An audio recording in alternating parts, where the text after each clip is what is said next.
네, 안녕하세요.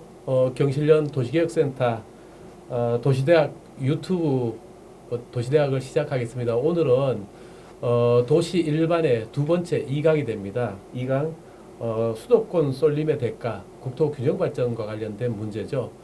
중앙대학교 마강래 교수님을 모시고 강의를 듣도록 하겠습니다. 그리고 오늘 강의에 토론을 또 맡아주실 LHI의 이삼수 박사님을 같이 모셨습니다. 먼저 마강래 교수님은 우리 부동산 아주 공평한 불행이라고 그랬나요? 책자를 비롯해서 지방도시 살생부 등 많은 저서를 내셨고요. 저희 분야의 스타 교수님이시고요. 오늘 또 이삼수 박사님은 LHI에서 균형발전이라든가 하는 부분을 많은 연구를 또 지금까지 진행해 주셔서 오늘 두 분을 모시고 국토의 균형발전, 수도권 쏠림의 대가에 대한 수업을 하도록 하겠습니다. 먼저 마강래 교수님 인사 잠깐 하시고요. 네. 네, 안녕하십니까. 저는 중앙대학교 도시계획 부동산학과에 재직 중인 마강래라고 합니다. 오늘 좋은 기회 감사드리고요. 또 여기 국토 도시 그 분야의 대가이신 두 분 사이에서 좀 부담스러운 마음으로 이 자리에 앉았습니다. 열심히 해보겠습니다. 고맙습니다. 다음 LHI 이삼수 박사님. 네, 안녕하십니까. LH 토지대 연구의 이삼수입니다. 귀한 자리에 초대해 주셔서 감사드리고요. 최근에 제가 하고 있는 연구도 이제 지방 축소도시 연구를 좀 하고 있어가지고 아마 오늘 공부하는 자리면서 또 저희 의견을 말씀드리도록 하겠습니다. 감사합니다. 예, 그러면 편안하게 마 교수님 부탁드리겠습니다. 네, 고맙습니다. 오늘 준비한 내용은요, 수도권 쏠림의 대가라는 내용으로 좀 오늘 그 강의를 준비를 해봤는데요. 그러니까 수도권 쏠림 현상이 멈추지 않고 있습니다. 그래서 이런 쏠림 현상이 계속적으로 진행이 된다면 우리 사회는 어떤 모습에 맞닥뜨리게 되는가, 이제 첫 번째고요. 그 다음에 그런 어떤 지금까지 진행되었던 트렌드가 계속 진행이 된다면은 우리는 어떤 사회 경제적 비용을 지불해야 되는가. 그 다음에 그거와 관련해서 그럼 우리는 앞으로 어떤 방식으로 이런 쏠림 현상을 극복을 하고 노력해 나가야 되는가. 자, 이런 내용을 중심으로 준비를 해봤습니다. 우리가 지금까지 보면은 그 국토 불균형 문제라든가 또는 지방 소멸 문제 이런 부분에 대한 뭐 논의라든가 하는 것들은 많이 되었는데 오늘 이제 우리 마 교수님은 그런 부분에 조금 더 나아가서 이런 어떤 수도권 쏠림이 지속됐을 게 어떤 문제가 또 발생될 수 있을지 이런 부분에 좀 더 진일보한 이런 내용을 오늘 말씀해 주실 것 같습니다. 네. 네. 저 박사님께서도 하실 말씀이 있으시죠? 그렇죠? 네, 이 내용에 차근차근 대해서. 말씀드리겠습니다. 네, 편안하게. 네, 이따 좀 부탁드리겠습니다. 저도 좀 배우는 자리가 됐으면 좋겠고요. 오늘 준비한 내용은 크게 6꼭지입니다. 초반부에는 이제 그 3가지 꼭지에 대해서 말씀을 드리는데요. 지금 그 지역의 위기라고 한다라면은 표면적으로 나타나는 것 중에 가장 큰 거는 인구 감소 위기입니다. 근데 인구가 감소하는데 그 감소하는 인구가 대부분이 청년 인구라는 것. 그러니까 청년 그러니까 아주 젊은 인구가 덜 태어나기보다는 있던 인구가 다른 큰 도시로 사회적 인구 이동을 하기 때문에 나타나는 현상이라는 것.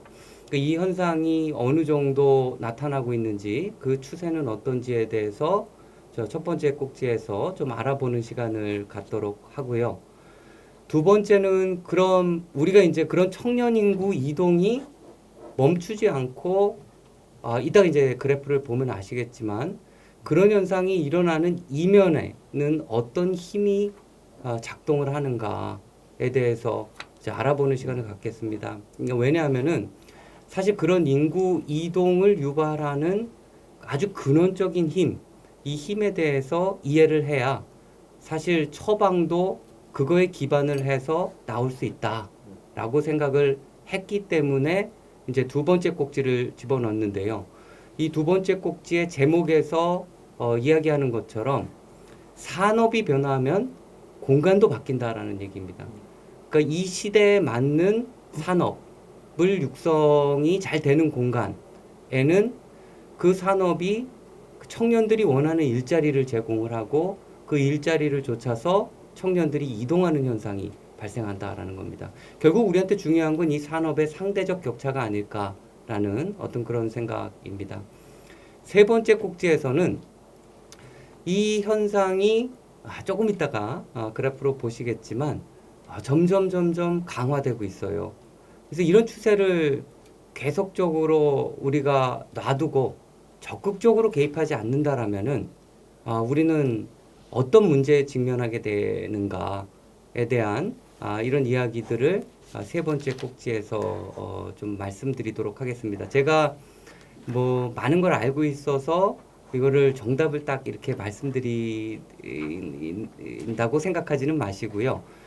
저도 이제 이런 이야기를 꺼내면서 좀 토론의 장을 좀 만들었으면 좋겠다라는 생각을 가지고 있고요. 또 오늘 이 기회를 통해서라든가 아니면은 오프라인을 통해서 좀 활발하게 토론할 수 있는 기회가 있었으면 좋겠다라는 것. 저는 일부 내용을 오늘 좀 제가 생각했던 일부 내용을 말씀드린다라는 식으로 생각해 주시면 될 것 같습니다.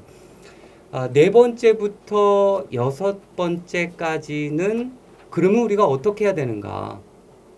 이 상황을 어떤 식으로 좀 돌려보려고 노력을 해야 되는가?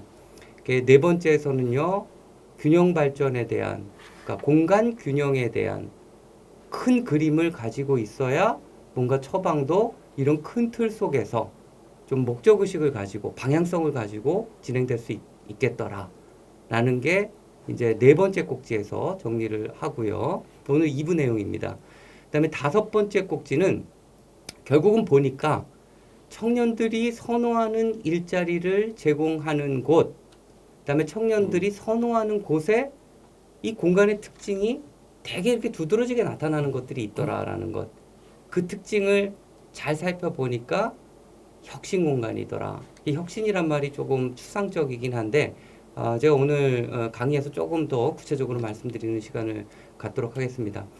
이 혁신 공간의 가장 큰 특징, 그러니까 이 혁신 공간이라는 게 있는데 이 혁신 공간이 젊은이들을 끌어당기는 힘을 가지는 그 힘은 결국은 암묵지의 전수에 있다라는 겁니다. 제가 이제 이 단어에 좀 낯선 분들이 있을 수도 있어서 조금 더 말씀드리면 저희가 지식의 종류에는 뭐 여러 카테고리가 있겠지만 크게 나눠서 살펴보면은 하나는 형식지, 뭐 이런 뭐 세미나를 통해서 전달되는 지식, 그다음에 대학에서 강의를 통해 가지고 저희가 이제 다큐멘트로 잘 만들어 가지고 이렇게 전달할 수 있는 지식, 제가 언어로 표현해서 전달할 수 있는 어떤 그런 지식, 제가 또 받아들일 수 있는 이런 지식들, 이런 것들을 형식지라고 이야기를 하는데요. 이런 것과 달리 쥐두새도 모르게 들어오는 지식들이 있습니다. 그냥 어떤 사람 옆에 있음으로 인해서 그냥 알게 되는 지식. 그 다음에 그 지식을 전달하는 사람조차도 자기가 지식을 전달하는 거를 몰라요. 이제 이런 지식들이 교환되는 공간이 있다라는 것. 그렇게 잘 교환되는 공간이 혁신 공간의 특징을 가지고 있더라라는 것. 그리고 이런 공간을 어떻게 구축하는지 저희 공간 계획하는 사람들이요. 좀 뭔가 이렇게 추임새를 놓을 수 있지 않을까라는 것. 그 다음에 모두가 합심해서 거기 내에 이 암묵지가 전수될 수 있는 소프트웨어를 잘 구축하는 것. 이게 필요하지 않을까. 그리고 마지막으로는 이 다섯 꼭지의 내용을 정리를 하면서 요약하는, 짧게 요약하는 어떤 그런 시간을 갖도록 하겠습니다. 여기까지 질문이 혹시 있으신가요? 뭐 질문보다는 뭐 재밌는 전개 과정이 될 것 같습니다. 예, 같이 강의할 때 중간에 저희들이 가끔 뭐 주임새도 넣고 질문 있으면 질문도 하고 그러겠습니다. 네. 이 내용이 사실은 조금은 좀 무거운 내용이라 제가 이렇게 막 좀 이렇게 편안하게 얘기하기에는 좀 한계가 있어요. 하지만 이 네 번째 꼭지부터는 조금 희망적인 이야기를 다루고 있기 때문에 초지일관 무겁고 암울하지는 않다라는 거 미리 말씀드리면서 현상은 현상대로 네. 팩트대로 받아들이죠. 일단은 팩트부터 팩트대로. 예. 말씀드리도록 하겠습니다. 예. 첫 번째는 지역 청년 인구의 유출이 어떤 양상으로 나타나고 있는지에 대해서 한번 살펴보는 시간을 갖도록 하겠습니다. 그 X축은 연도를 의미하고 있고요. Y축은 인원을 이야기하고 있습니다. 그리고 요거는 제목에서 보시듯이 수도권으로의 순이동, 그러니까 인구의 순이동 양상을 보여주고 있습니다. 순이동이란 인구가 어떤 특정 공간에 오는 인구, 나가는 인구, 그게 이제 플러스이면은 유입하는 힘이 더 강한 거죠. 이거는 수도권의 입장에서의 인구 순이동을 나타내는 어떤 그런 거고요. 20년 정도의 과거로 돌아가서 통계를 본 겁니다. 그 2001년, 특히 2002년 같은 경우에 우리나라 월드컵을 개최했던 해였고요. 이 해를 보시면은 이 수도권의 인구 흡입력이 엄청났습니다. 이 플러스 마이너스를 고려해도 한 15만 정도가 수도권이라는 공간에, 우리 전체 국토의 한 11%, 12%를 차지하고 있는 공간에 들어왔다라는 거죠. 그러니까 전입 인구 마이너스 전출 인구죠. 그죠? 네, 맞습니다. 전입 인구 마이너스 전출 인구. 요거는 이제 주민등록 예, 기반으로 그렇죠. 네. 해서 나온 통계고요.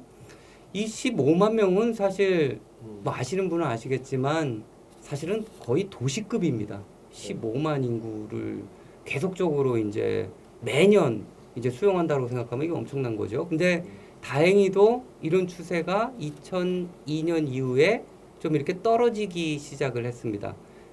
이런 수도권의 흡입력이 감소되었던 시기가 그러니까 20년 정도의 통계를 보면 2002년부터 시작을 해가지고 이 그림을 보시면요. 한 10년 동안 지속적으로 감소를 했어요. 그리고 2015년까지 좀 안정적인 양상으로 대략적으로 4만에서 5만 정도를 유지를 했었습니다. 그러다가 제가 여기에 시점에 주목해 달라고 여기에 표시를 했죠. 그 다음부터 또 튀기 시작을 합니다. 2015년부터 빠르게 증가를 하고 있고요. 지금 2020년까지 통계가 있어서 2020년까지 정리를 했는데 뭐 이 방송을 보고 계시는 분들도 대략적으로 이런 유입력이 증가하는 어떤 그런 추세를 느끼실 수가 있을 것 같아요. 지금은 한 10만 명 정도 수준으로 지속적으로 증가하고 있더라라는 어떤 그런 추세입니다. 그 여기에 있는 뭐 광주, 대구, 대전, 부산, 울산 지역들 어느 정도 포션을 차지하는지는 한번 보시면 되고요. 이 그래프의 가장 중요한 부분은 2015년부터 뭔가 변화가 일어나기 시작했다라는 거 저희가 주목을 해야 된다라는 거 미리 말씀드리면서 계속 설명을 이어가도록 하겠습니다. 이거는 이제 광주, 대구, 대전, 부산, 울산의 광역시를 대상으로 해서 Y축이 또 인구입니다. 그러면 어느 정도로 순 이동이 일어나고 있는가 수도권과 개별 광역시들과의 관계 속에서 한번 살펴본 겁니다. 아까랑 비슷하게 20년 전인 한 2000년대 초반에는 흡입력이 강했고요. 점점점 줄어들다가 2015년에 뭔가 여기 수학 잘하시는 분들도 있을 텐데 만약 포물선이 이렇다라면은 이 꼭지점이 미분해서 0이 되는 점이죠. 그렇죠? 포물선에서. 그 2015년에 바닥을 치고 올라가기 시작을 하는데 이 광역시를 자세히 보시면 2020년에 약간 그 추세가 꺾이는 걸로 나타나죠. 끝부분에.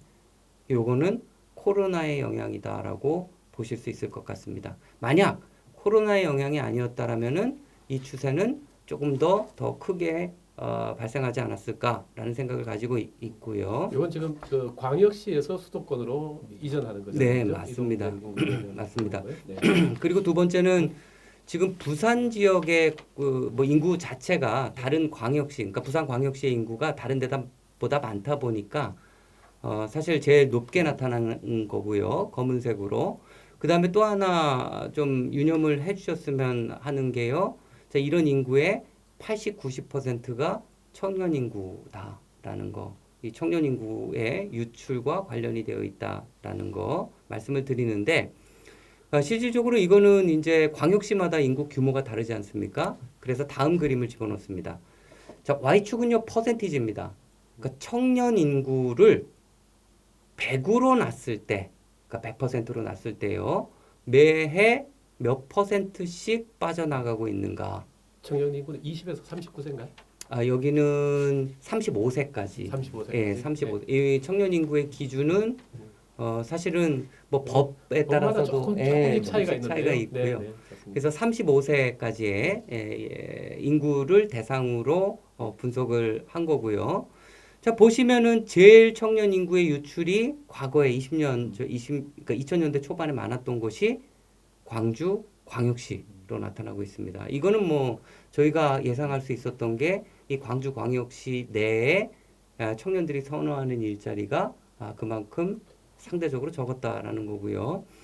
광주광역시가 픽을 찍었을 때가 매해 100명 중 2명씩 빠져나가는 어떤 그런 추세를 나타냈고요. 이게 19세 인구가 포함되죠. 네, 19세부터. 그러니까 이제 대학 진학에서부터 사실은 좀 포함되는 거죠. 네, 정확히 네, 보셨습니다.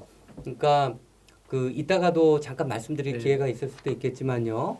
그 청년들에게 그러니까 뭐 지역을 떠나는 청년들에게 그 진짜 마이크를 대고 한번 물어보면은 진짜 수만 가지 이유가 나와요. 왜 떠나는지에 대해서. 근데 여러 가지 이유겠지만 이게 크게 두 가지 카테고리로 나눠집니다. 하나는 그 일자리의 기회를 찾아서, 그다음에 두 번째 카테고리는 그 학업적 이유로라고 나타나고 있습니다. 근데 이 학업적 이유도 조금 더 구체적으로 들어가 보면은 그러니까 수도권에서 학업을 이어가든지 아니면 뭐 사적인 교육을 받든지 해야 일자리를 수도권 지역에서 얻을 기회가 높아지기 때문에 사실 여기에 좀 맞물려 있다라고 보시면 되는데 이 그림이 중요한 이유는요. 이것도 마찬가지입니다. 2015년을 거의 바닥으로 해서 다시 증가하는 어떤 그런 양상으로 나타나고 있는데요. 저희가 지역의 위기에 대해서 복잡한 통계 모형을 사실은 돌릴 필요조차도 없는 게 지금 2020년만 봐도 한 1.5% 정도의 인구가 빠져나가고 있습니다. 근데 저희가 이제 여기서부터는 이제 산수입니다. 1.5%씩 매해 10년이 지나면은 지역에 남아있는 청년 인구들은 어느 정도가 될지, 20년이 지나면 어느 정도의 인구가 될지 한번 저희가 그 뭐 산수로 계산을 해봐도 지역이 굉장히 어려움에 처하겠구나라는 어떤 그런 예상을 해볼 수가 있을 여기 것 잠시 같습니다. 보면 이제 사실 2010년 이후에 광역시의 인구가 감소하는 시기거든요. 이게 보면 사실은 광역 전라남도나 전라북도나 지속 감소했지만 사실은 2016년 이후에는 또 인구가 증가하는 부분이 있는데 그에 비해서 사실은 이제 청년 인구는 계속 감소함에도 불구하고 이제 뭐 교수님께서 책에도 많이 썼지만 이제 그 베이비 부머들의 이제 이전들 때문에 사실은 이제 광역시는 아닌 광역도의 인구는 또 증가하는 추세. 사실은 보면 이제 인구 이동이 완전 양극화되는 현상이 좀 나타나고 있는 부분들에 대해서 좀 고민이 필요한 시점 같긴 합니다. 그 부분들은. 네, 맞습니다. 저도 잠깐 끼면은 사실은 2001년부터 하셨는데 이걸 한 90년대 중반까지 하면 일기 신도시가 96년 정도부터 입주가 시작됐거든요. 근데 어쨌든 일기 신도시 이후에 사실은 그 우리나라의 비수도권 지역의 절대 인구수가 감소하기 시작한 게 1995년에서 2000년 사이예요. 그때부터. 그 전까지는 전체적인 그 수도권의 비중은 높아졌더라고도 비수도권 지역의 절대 인구가 감소하지는 않았거든요. 그 절대 인구가 감소한 것이 일기 신도시 개발 이후고 이게 2015년이라는 거 보면은 이렇게도 판단할 수 있거든요. 우리나라의 도시화 양상을 보면은 1990년대 이전까지는 대체로 농촌 지역에서 저숙련 노동자들이 도시 지역으로 이전하면서 도시의 제조업이라든가 하는 곳에 취업하는 이런 형태가 되면서 사실은 전국의 공업도시라든가 하는 도시들을 중심으로 이동을 해오다가 이 산업들이 이제 바뀌게 돼요. 우리가 이제 주로 이렇게 해서 90년대 이후에 그 더 이상 농촌에서 올 이동 인구가 없다 보니까 이제 우리의 공업이라든가 산업 부분들이 자동화. 우리나라가 지금 거의 그 로봇 사용 비율이 가장 높은 나라 중에 하나잖아요. 그래서 이 공장 자동화라든가 하는 걸 통해서 공장들이 대체로 수도권 외곽 지역으로 들어가면서 같이 이렇게 따라 나간 부분도 있고요. 일부는 2000년대 이후에 이제 세종시라든가 혁신도시라든가 하는 그런 어떤 그 개발 영향. 그러다가 2015년 이후에 우리가 또 이때부터 나왔던 얘기가 제4차 산업혁명. 아까 우리 안목지 지수라고 얘기했듯이 4차 산업혁명 이후에는 결국은 생산이라든가 부가가치가 이제 어떤 공간 또는 저 시설에서 나온다기보다는 사람들 머리와 머리가 사실에 맞대어서 새로운 어떤 부가가치가 창출되다 보니까 대도시 집중. 그러니까 4차 산업혁명은 결국은 지식의 융합인데 그 융합이 이루어지는 것이 결국은 저때 정도부터 이게 본격적으로 또 시작되거든요. 우리나라에서. 지금 그러면서 뭐 청담동, 뭐 테헤란밸리 등등을 중심으로 해서 이제 4차 산업혁명과 관련된 인원들의 집중.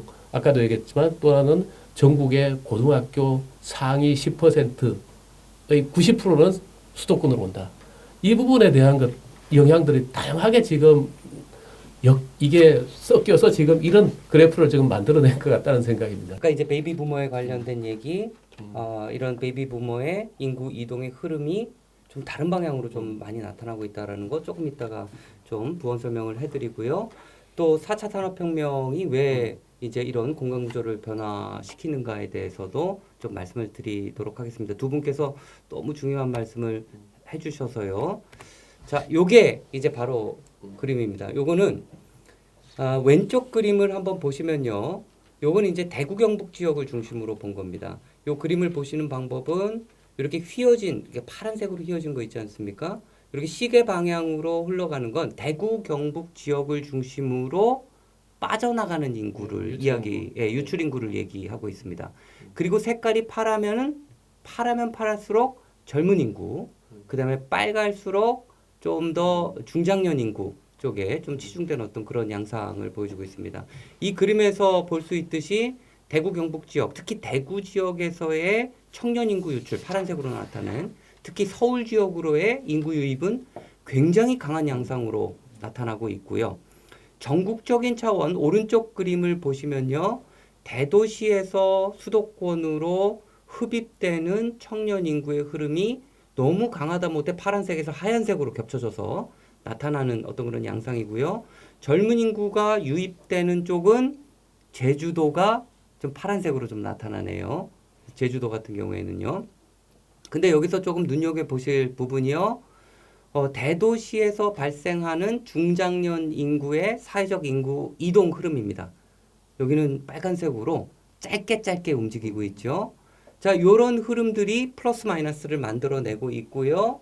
지금 공간의 인구 구조의 변화를 만들어내고 있더라라는 거. 저희가 출산율이라든가 이런 것도 굉장히 중요한 요인 중에 하나지만 이런 사회적 인구 이동이 공간의 속성, 인구적 속성을 좌우하는 어떤 그런 양상으로 나타나고 있더라라는 것을 말씀을 드립니다. 이런 과정 속에서 요거는 나중에 이렇게 녹화된 걸로 보시면 좀 스탑을 하셔서 좀 자세히 한번 보시면 될 것 같아요. 그러니까 지금 비수도권의 여러 이제 대전권, 광주권, 대구권, 부울권으로 났는데요. 요거는 우리가 이제 대전광역시를 대전광역시로만 볼 수가 없습니다. 왜냐하면은 대전광역시 자체도 그 주변 지역과 굉장히 큰 상호작용을 하고 있기 때문에 도시권 차원으로 봐야지 되는 어떤 그런 게 사실 분석이 맞습니다.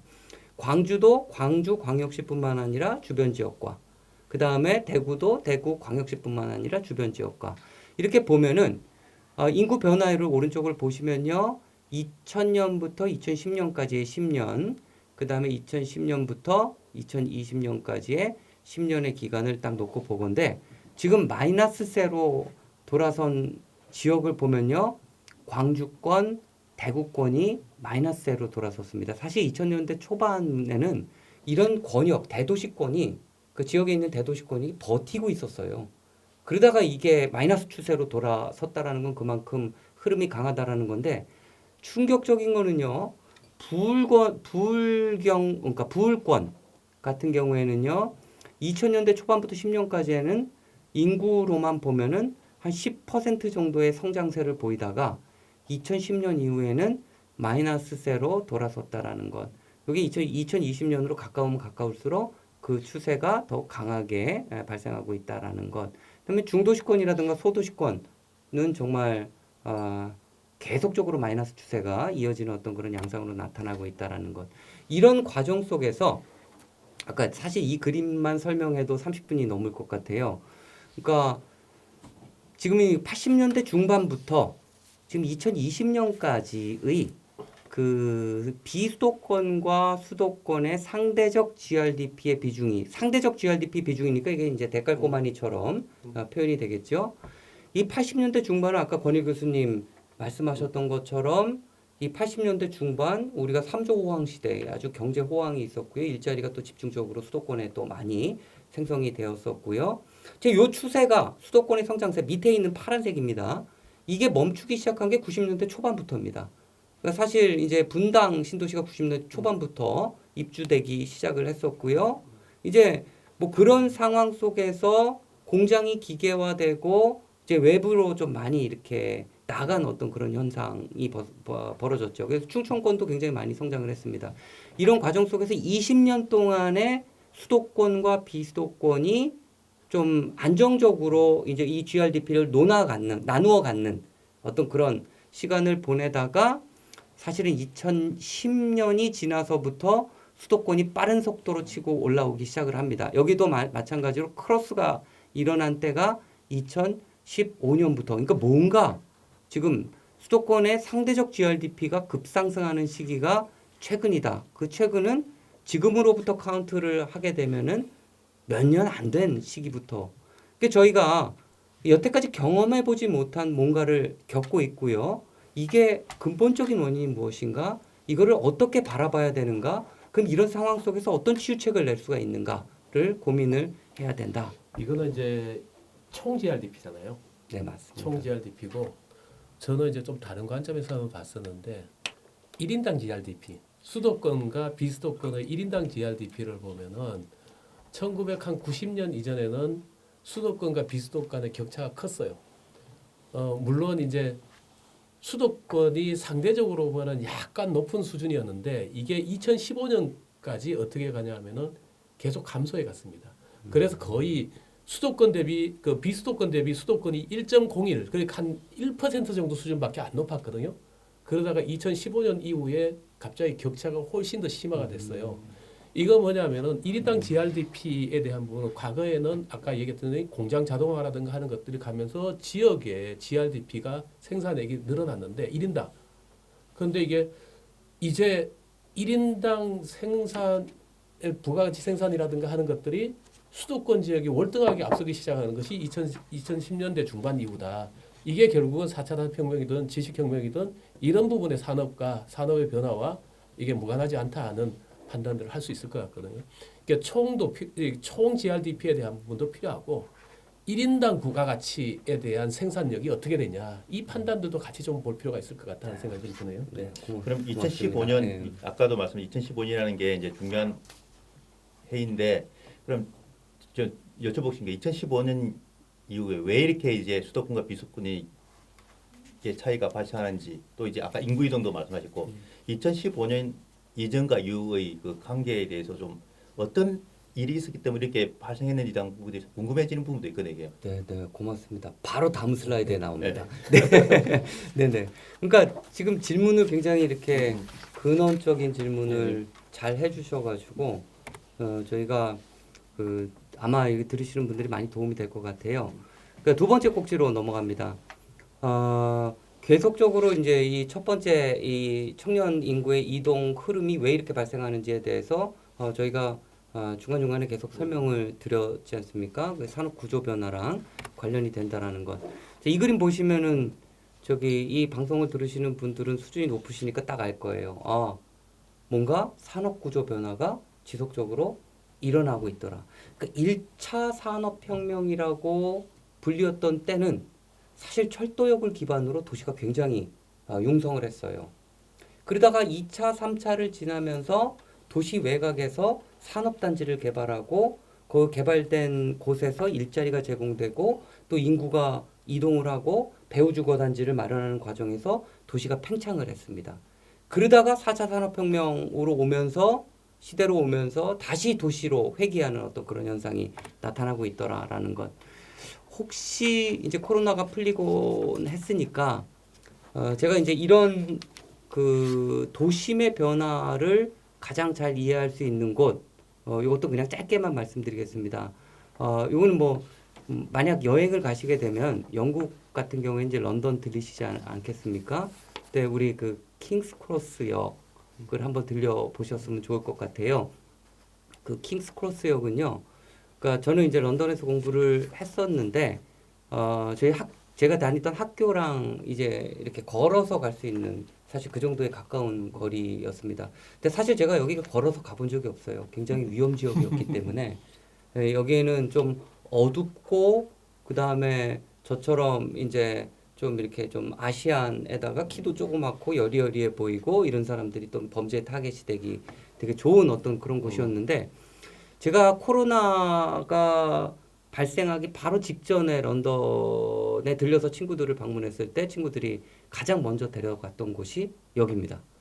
핫한 곳을 보여주마 해가지고 갔는데 완전히 천지개벽을 했습니다. 여기가 유로스타 출발 기점이 됐고요. 한국 사람들한테 많이 알려졌어요. 이 해리포터 영화로 그게 뭐 몇 과 몇 분의 몇이지요? 이렇게 해가지고 그 호그와트 스쿨로 가는 딱 이제 그런 어떤 기둥으로 딱 들어가면은 그런 루트기도 했었는데 이 킹스 크로스 역을 보면요. 여기에 굴지의 기업들이 입지를 다 했습니다. 구글부터 시작을 해가지고 여기 삼성도 여기에 입지를 하고 있고요. 그 첨단 IT 기업들, 그 다음에 디자인과 관련된 기업들, 루이비통이라든가 이런 데 다 이제 모여 있고요. 그 다음에 또 대학이 들어왔습니다. 세인트 마틴이라고 굉장히 유명한 디자인 스쿨입니다. 그 디자인 스쿨도 들어와서 또 학생들을 모집하고 막 이러다 보니까 여기가 너무 팬시한 곳으로 이제 변화한 곳이에요. 여기도 마찬가지고 일본도 대규모 교통 결절점 중심으로 일본에서 또 굉장히 오랫동안 계셨던 분이기 때문에 저보다 더 잘 알고 계실 텐데요. 이제 이런 변화가 이 도시의 변화가 어디를 중심으로 일어나고 있는지를 한번 좀 가늠해보는 어떤 그런 시간을 그러니까 나중에 여행 기회가 생기면요. 그랬으면 좋겠다라는 말씀을 드리고요. 산업 구조의 변화 계속 말씀을 드렸는데요. 이 산업 구조의 변화를 가장 쉽게 볼 수 있는 곳, 진짜 피가 튀기는 곳, 돈이 오가는 곳, 주식시장입니다. 저희가 이제 미국의 주식시장으로 가서 2009년, 그러니까 지금으로부터 뭐 10년이 조금 넘은 기간이죠. 과거로 돌아가 보면요. 자, 요 그림을 보시면 맨 위에 있는 그림은요. 자, 이게 시가총액 기준으로 보면은 이 보라색은 페트로 차이나입니다. 이게 원유 정유 계열 기업이죠. 두 번째가 엑슨모빌입니다. 이것도 원유 정유 기업입니다. 그래서 보라색으로 표시된 곳은요. 원유 정유 관련된 기업들이다. 시가총액 기준으로요. 그 다음에 이 그린색으로 표현되어 있는 것, 녹색으로 표현되어 있는 곳은 금융 계열입니다. 주황색으로 표현되어 있는 곳은요.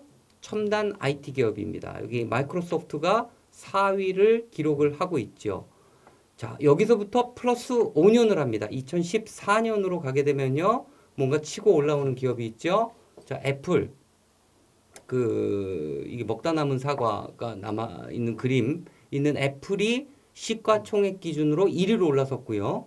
2위는 엑슨모빌입니다. 여전히 이 페트롤 계열이 차지를 하고 있고요. 그 다음에 알파벳이 구글입니다.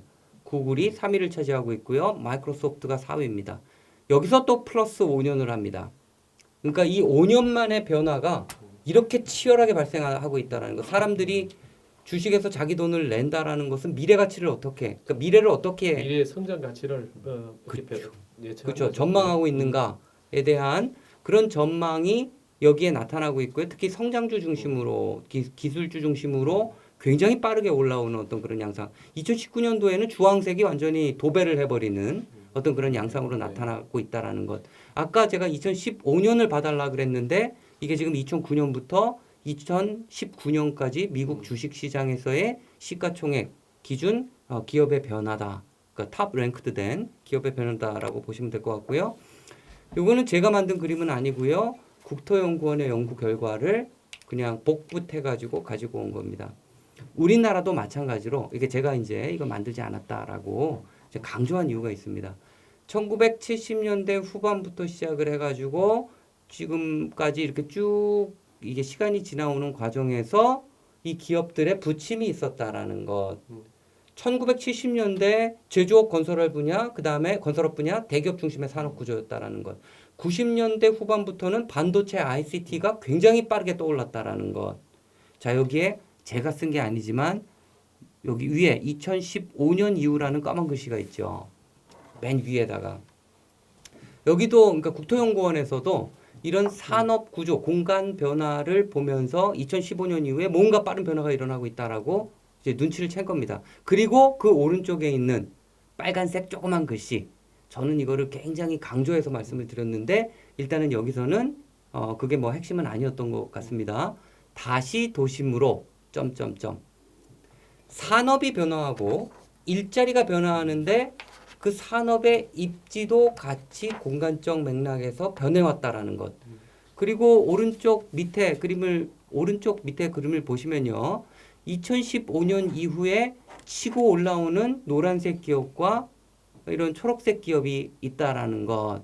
그렇죠? 지금 이 주식을 가지고 계신 분들은 마음이 아프시겠지만 그래도 사람들은 이런 거에 굉장히 전망이 있다라고 보는 거죠. 자, 이게 이제 주식 가지고 있다가 네. 수고를 많이 받습니다. 제가. 제가 이 그림을 보면 계속 가슴이 아픕니다. 계속 가지고 계셔도 될 것 같다라는 생각은 드는데요. 네. 근데 왜 이런 변화가 일어나고 있는가? 요거를 갖다가 두 가지로 한번 나눠서 봤습니다. 4차 산업혁명 시대에 뭐 거창하게 그렇게 말씀드리기도 참 그렇긴 하지만 그러니까 저는 사실 4차 산업혁명 시대라고 자꾸 얘기해서 이게 말 만들기 좋아하시는 분들이 자꾸 차수를 높여서 이렇게 얘기한다라고 생각을 했었어요. 근데 공간 연구를 하다 보니까 이 4차 산업혁명이라는 어떤 그런 단어가 떠오른 시기와 공간 구조의 변화가 격변하는 시기랑 너무 강하게 맞물리고 있었다라는 것. 그래서 그 원인을 한번 보다 보니까 이 산업의 밸류 체인, 가치 사슬이 굉장히 빠르게 변화하고 있다라는 겁니다. 이거는 이제 그 왼쪽에 나온 그림은요. 전통적 제조업의 가치 사슬입니다. 그러니까 선형 형태, 리니어 형태로 처음부터 보시면은 제품을 이제 개발하고 설계하는 단계부터 시작을 해가지고 중간에 프로덕션 이렇게 생산하는 단계가 있죠. 그 다음에 맨 마지막에 끝에 커스터머에게까지 이어지는 어떤 그런 구조를 가지고 있습니다. 만약 요 시계 하나를 생산한다라고 뭐 조금 더 단순한 거를 요 마우스 하나를 생산한다라고 한다라면은 기본적으로 자본 투입량과 노동의 투입량 그 배율을 이거 저희가 경제학 교과서를 보면요. 그래서 기업 입장에서도 최적 생산량을 결정을 하고요. 그거에 따라서 이걸 어느 정도 생산할지를 결정을 합니다.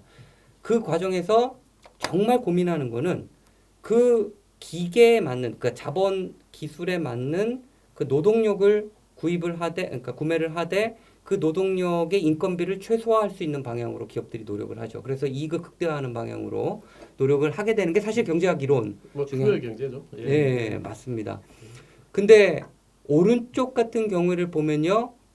이런 첨단 기업들의 가치 사슬은 이 가치 사슬 이 단계가 좁아지고 있다든지 아니면 순서가 바뀌고 있다든지 아니면 융복합하는 어떤 그런 현상이 나타나고 있다라는 겁니다. 자, 이게 중요한 이유는요. 기본적으로 각 단계의 컬러버레이션, 그러니까 협업이 굉장히 중요한 시대가 되어 있고 의사결정이 빠르게 진행되어야 되는 그런 상황이 필요하다라는 겁니다. 그래서 이런 현상들 때문에 자, 보시면요. 기업들이 제일 오른쪽 그림을 보시면요. 이런 혁신 인재들, 젊은 인재들, 이렇게 아이디어를 가진 인재들이 집중적으로 모여 있는 곳을 좀 쫓아가는 어떤 그런 양상으로 나타나고 있더라라는 거 말씀을 드리고요. 근데 이런 혁신 인재들도 또 특징이 있습니다. 혁신 인재들은 예전에는 산업단지를 외곽에다가 개발을 아주 대규모로 하면은 거기에 아까 말씀드렸듯이 일자리가 많아지고 저희가 이제 도시계획에서 산업단지 계획을 하면은 반드시 계획을 해야 되는 게 있습니다. 이게 대규모 배후단지 개발을 해야지 돼요. 그래서 일자리와 또 주거 공간이 너무 격리되지 않도록 이런 계획을 세워야 되는데 그런 과정 속에서 일자리 가고 사람들이 거주하고 여기에 하나의 큰 대규모 개발이 일어나고 또 여기 문화, 상업, 행정이 따라 들어가는 어떤 그런 양상을 보였었는데 이거는 전통적 제조업에서는 아직까지도 어느 정도 유효한 거긴 하지만 산업 구조 변화 속에서 새로운 산업들은 반대의 경우, 그러니까 일자리가 이런 첨단 인재, 그러니까 혁신 인재들, 첨단 산업에 맞는 혁신 인재들이 모인 곳으로 따라가고 있는 현상. 그러면 첨단 인재들은 기본적으로 어떤 특성을 갖는가? 이 젊은 인재들의 특징은요, 기본적으로 밀도 있는 공간, 다양한 사람을 만날 수 있는 공간, 재미있는 공간, 이런 공간들을 선호하고 이런 공간들이 자신의 내공을 키울 수 있다라고 직감적으로 알고 있는 겁니다. 그러니까 문화적 기회에 노출되면 노출될수록 기본적으로 본인이 더 많이 그러니까 이런 공식적인 루트를 통해서도 좋지만 자기와 다른 분야의 사람들을 대화함으로써 수다를 떨므로써 뭔가 이렇게 전달되는 여러 가지 지식들 알게 모르게 이 지식들이 내공을 키우고 그 내공을 가진 사람들이 기업이 쫓아가는 현상이 벌어지고 있다라는 것. 그래서 이런 공간적 맥락이 굉장히 중요하다라는 것. 자, 이런 그 흐름의 변화는 최근에 몇몇의 학술지에서도 이제 보고되고 있는 어떤 그런 식으로 나타나고 있다라는 것. 그럼 4차 산업혁명이 이렇게 질문하실 수도 있을 것 같아요. 이거 우리나라만의 문제는 아니지 않냐. 그러면 해외에도 나타날 것 같지 않냐라는 것. 맞습니다. 해외에도 그렇게 나타나고 있습니다. OECD 보고서를 가지고 왔는데요. X축은 도심에서 빠르게 성장하는 일자리들, 직업군들을 이야기하고 있고요. 그러니까 Y축 같은 경우에는 연봉입니다. 그러니까 이 그래프의 일사분면, 지금 박스친 부분에서는요, 최근 도심에 모이면서, 그러니까 이 그래프는 지금 우상향하고 있지 않습니까? 도심 지향성을 가진 일자리들이 연봉이 높더라라는 것. 근데 그 일자리들을 보면 지금 바이오 쪽, 그다음에 커뮤니케이션 쪽, 비디오 프로덕션 쪽, 이거는 저기 컨텐츠 쪽에 관련되고요. 마케팅, 그다음에 뮤직 사운드 레코딩 같은 경우에도 다 이제 이런 컨텐츠지 않습니까?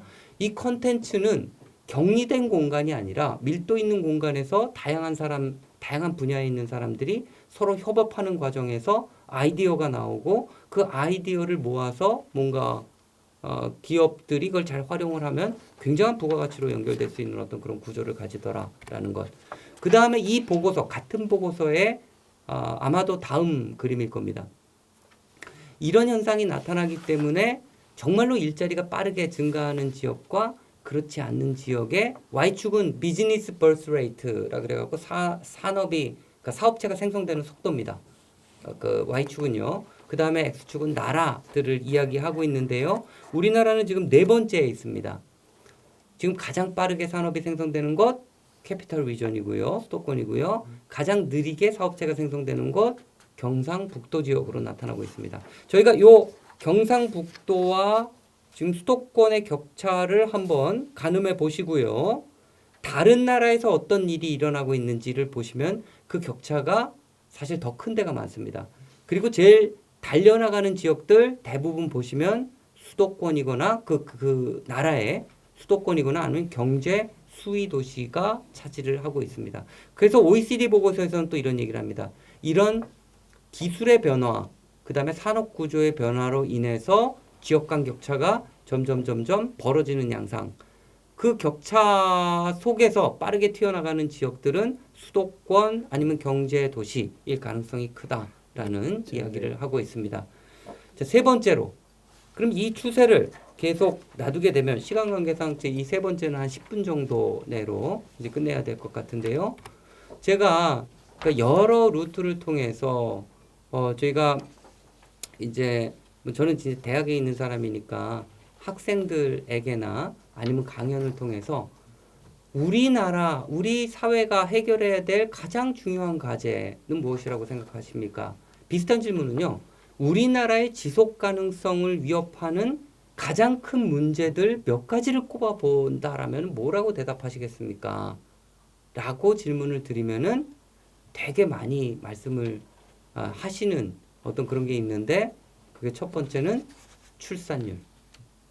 출산율은 정말 어마어마한 출산율이 나오고 있죠. 두 번째는 집값 문제. 특히 청년들이 대도시로 이동을 하고 있는데 이 집값이 너무나 비싸다는 거예요. 청년들이 감당할 수 없을 만큼. 그래서 이 두 가지 문제가 표면적으로 굉장히 강하게 나타나고 있다라는 얘기를 합니다. 요 그래프 빠르게 넘어가겠습니다. 요거는 이제 밀도와 X축 밀도와 그 다음에 주택 가격 아니면 이제 그 주택에 쓰이는 어떤 그런 돈의 비중을 이야기하고 있습니다. 이 사실 밀도가 높아지면은 주택 가격은 높아질 수밖에 없어요. 사실 주택 가격을 끌어올리는 이제 부동산 시장 분석을 해보면요, 주택 가격을 끌어올리는 가장 큰 힘, 저는 두 가지라고 보고 있습니다. 첫 번째 밀도입니다. 이거는 너무나 당연한 거예요. 단위 공간당 어떤 주어진 공간에서 밀도가 높아지면 수요가 높아지기 때문에, 그러니까 공급이 일단은 그냥 뭐 한정돼 있고 아니면 주어졌다라고 본다면 밀도가 높아지면 높아질 수밖에 없어요. 사실 수요 공급이 영향을 받지만 일단 공급이 한정돼 있다라고. 두 번째는 수요 측면에서 소득 수준입니다. 소득 수준이 높아지면은 주택의 양도 중요하지만 주택의 질이 더 중요해지는 현상이 벌어지게 됩니다. 그래서 이런 하위 주택 같은 경우에 자꾸 이렇게 멸실하는 어떤 현상, 공실이 발생하는 현상이 나타나고 자꾸 상위 주택으로 이동하는 어떤 그런 현상이 나타나죠. 이건 얘기죠. 예. 예. 이거는 장기적으로 주택 가격을 끌어올리는 힘은 두 가지고요. 금리라든가 아니면 또 뭐 여러 가지 변수들 이런 거는 중단기로 플럭추에이션을 만들어내는 어떤 그런 힘입니다.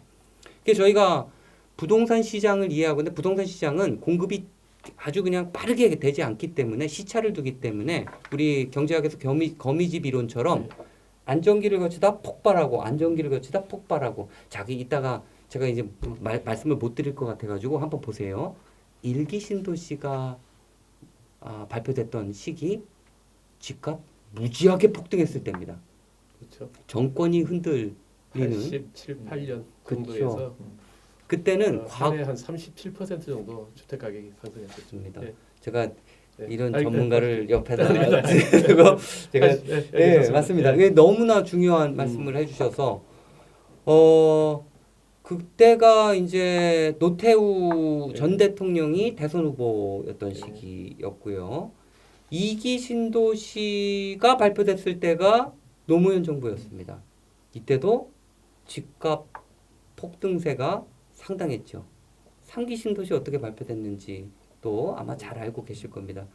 저희가 주택 가격이 폭등하는 거는요, 이렇게 밀도가 계속적으로 높아지고 소득 수준이 높아지는데 밀도가 높아지는 곳에서 소득 수준이 높아지는 경향이 있습니다.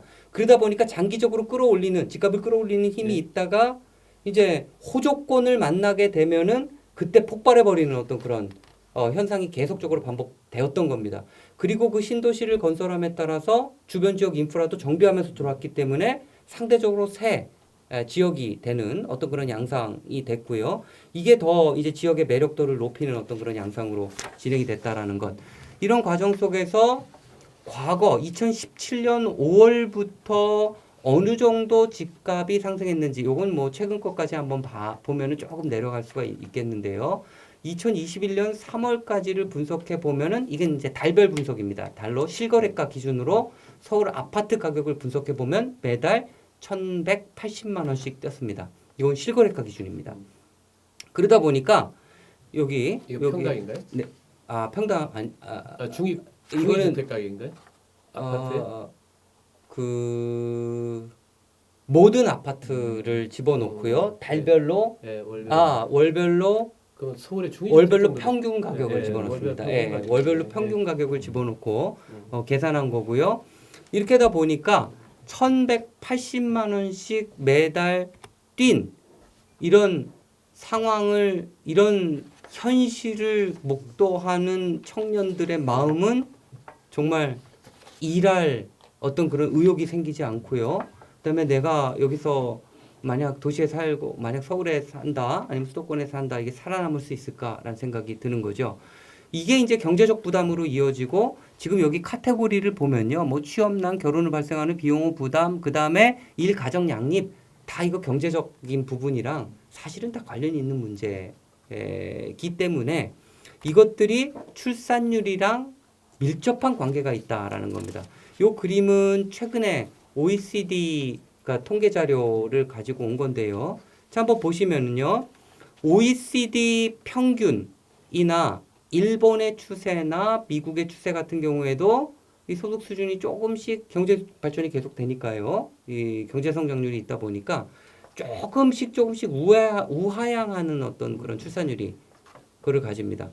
근데 이 그림을 보실 때 정말 염두에 두셔야 될 부분이요. 저희가 이런 합계 출산율을 볼 때는 인구가 대체 가능한 합계 출산율을 전문가들은 2.1명 정도로 봅니다. 이 유아 사망률도 있기 때문에. 근데 우리나라 같은 경우에는 OECD 통계 중에서 가장 밑바닥을 차지하고 있고요. 지금 파란색으로 나타난 부분입니다.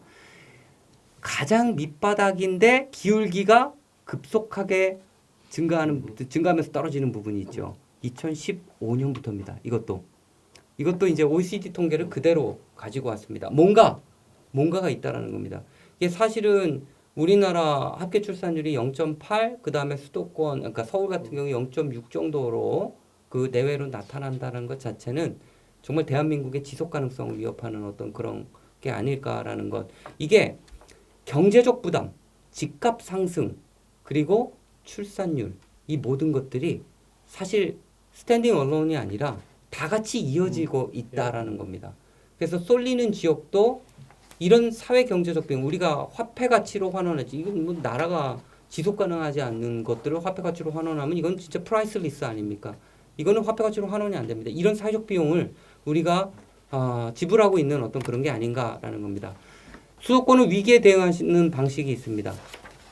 수도권이 위기에 대응하는 방식은요, 서울을 뚱뚱하게 만들면 됩니다. 아까 신도시를 외곽에 개발하는 거죠. 그냥 전문 용어로 하면은 주택을 바깥에 때려 짓는 겁니다. 그냥 그렇게 되면은 또 수도권 주민들로부터 또 불만의 목소리가 나와요. 아, 이거는 배드타운 아니냐, 잠만 자는 침상 도시가 되니까 너무 불편하고, 우리가 2기 신도시에서 그런 불만들이 굉장히 많이 나왔죠. 3기 신도시를 계획하면서 두 가지를 굉장히 신경을 썼습니다. 하나는 자족용지를 굉장히 많이 집어넣고요. 이게 일자리 용지입니다. 그거를 많이 집어넣어서 자족성을 도시가 강화할 수 있도록, 그러니까 내부에 다 갖춰진 거죠. 일자리도 갖춰지고 주거도 기능도 다 갖춰져 갖고 이렇게 그 도시가 이제 스탠딩 언론 할 수 있는. 근데 이동하는 분들은 또 서울에 직장이 있는 분들이 또 많지 않습니까? 그렇죠? 아니면 서울 중심에 뭐 종로라든가 강남이라든가 여의도라든가 이런 데 일자리가 있는 분들이 많다 보니까 또 이것들을 GTX를 통해 가지고 굉장히 빠른 교통수단을 통해 가지고 이 도심이랑 접근성을 강화하는 방법을 한 거죠. 그럼 결국은 서울은 뚱뚱해지고 밖으로 퍼져나가는데, 서울의 집적 불경제를 다루는 방법은 밀도를 낮추는 방법밖에 없었고요. 밀도를 낮추는 방법, 이거 집값 폭등이랑 관련이 되어 있지 않습니까? 아까 밀도를 낮추는 방법 중에 생각해낼 수 있는 방법이 사실은 서울은 대안이 별로 없었다라는 것. 외곽에다가 명품 신도시를 짓고 자족용지 일자리 조금 퍼지게 했으면 좋겠다라는 바람을 갖고 거기에 광역교통망을 제대로 깐 겁니다. 이런 방식으로 서울은 시간거리가 점점 압축되면서 예전에 요만했던 서울의 기능이 이만했을 때도 똑같이 기능할 수 있도록 이제 만들어내는 어떤 그런 과정을 했죠. 이거는 서울이 대응하는 방법입니다. 이런 방법으로 계속적으로 진행한다면 저는 비수도권의 인구를 서울이 다 포함시킬 수 가지고 있습니다. 이렇게 대응해 왔었죠. 네, 맞습니다. 예. 예. 그러니까 저는 초기에는 행정구역을 확장하다가 그 다음에는 행정구역 확장을 더 이상 이제 할 수 없으니까 교통망이라든가 한 걸 통해서 사실은 시간 거리를 줄여주는 이런 방식으로 이제 대응을 해왔던 부분. 네, 맞습니다. GTX, ABC 이거는 이제 주어진 거 아닙니까? 그냥 예. 진행을 하게 되는데 GTX는 혹시 또 좀 GTX가 얼마나 빠를지 모르실 수 있을 것 같아가지고, 그러니까 철도하시는 분들은 표정 속도라고 얘기를 해요. 이제 섰다 갔다 지하철이요. 이 표정 속도로 보면은 일반 서울에 있는 지하철보다 3배나 빠른 속도입니다. 그래서 사실 외곽에서 여의도 그 다음에 서울역까지 15분에서 20분이면 끊습니다. 그러니까 서울이 그만큼 이제 외곽에 있어도 교통 결절점에서 기업이 활동을 하잖아요. 그러면 혁신 인재를 모을 수 있는 커버리지가 더 넓어지는 거예요. 그 예전에는 요만큼에서 혁신 인재를 구했는데 더 넓은 범위 내에서 인구가 많아지고 교통망이 더 좋아지고 그러니까 기업들 같은 경우에는 굉장한 코스트를 지불해서라도 이런 교통 결절망에 가능한 붙을 내고 하는 거예요. 이게 가장 강하게 나타났던 데가 판교 아닙니까? 예. 판교는 예. 강남이랑 또 생활권을 또 공유하고 있는 곳이고요. 여기에는 그러니까 이게 비용이 기업 측면에서는 그렇게 크지 않은 게 혁신 인재를 모아서 좋은 아이디어를 뽑아낼 수 있다라면 기업 입장에서 부가가치가 리밋이 없게 올라갈 수 있는 어떤 그런 이게 이제 토지용 이론을 보면은 이제 고소득일수록 사실은 교통 비용을 지불 가능한 교통 비용이 크거든요.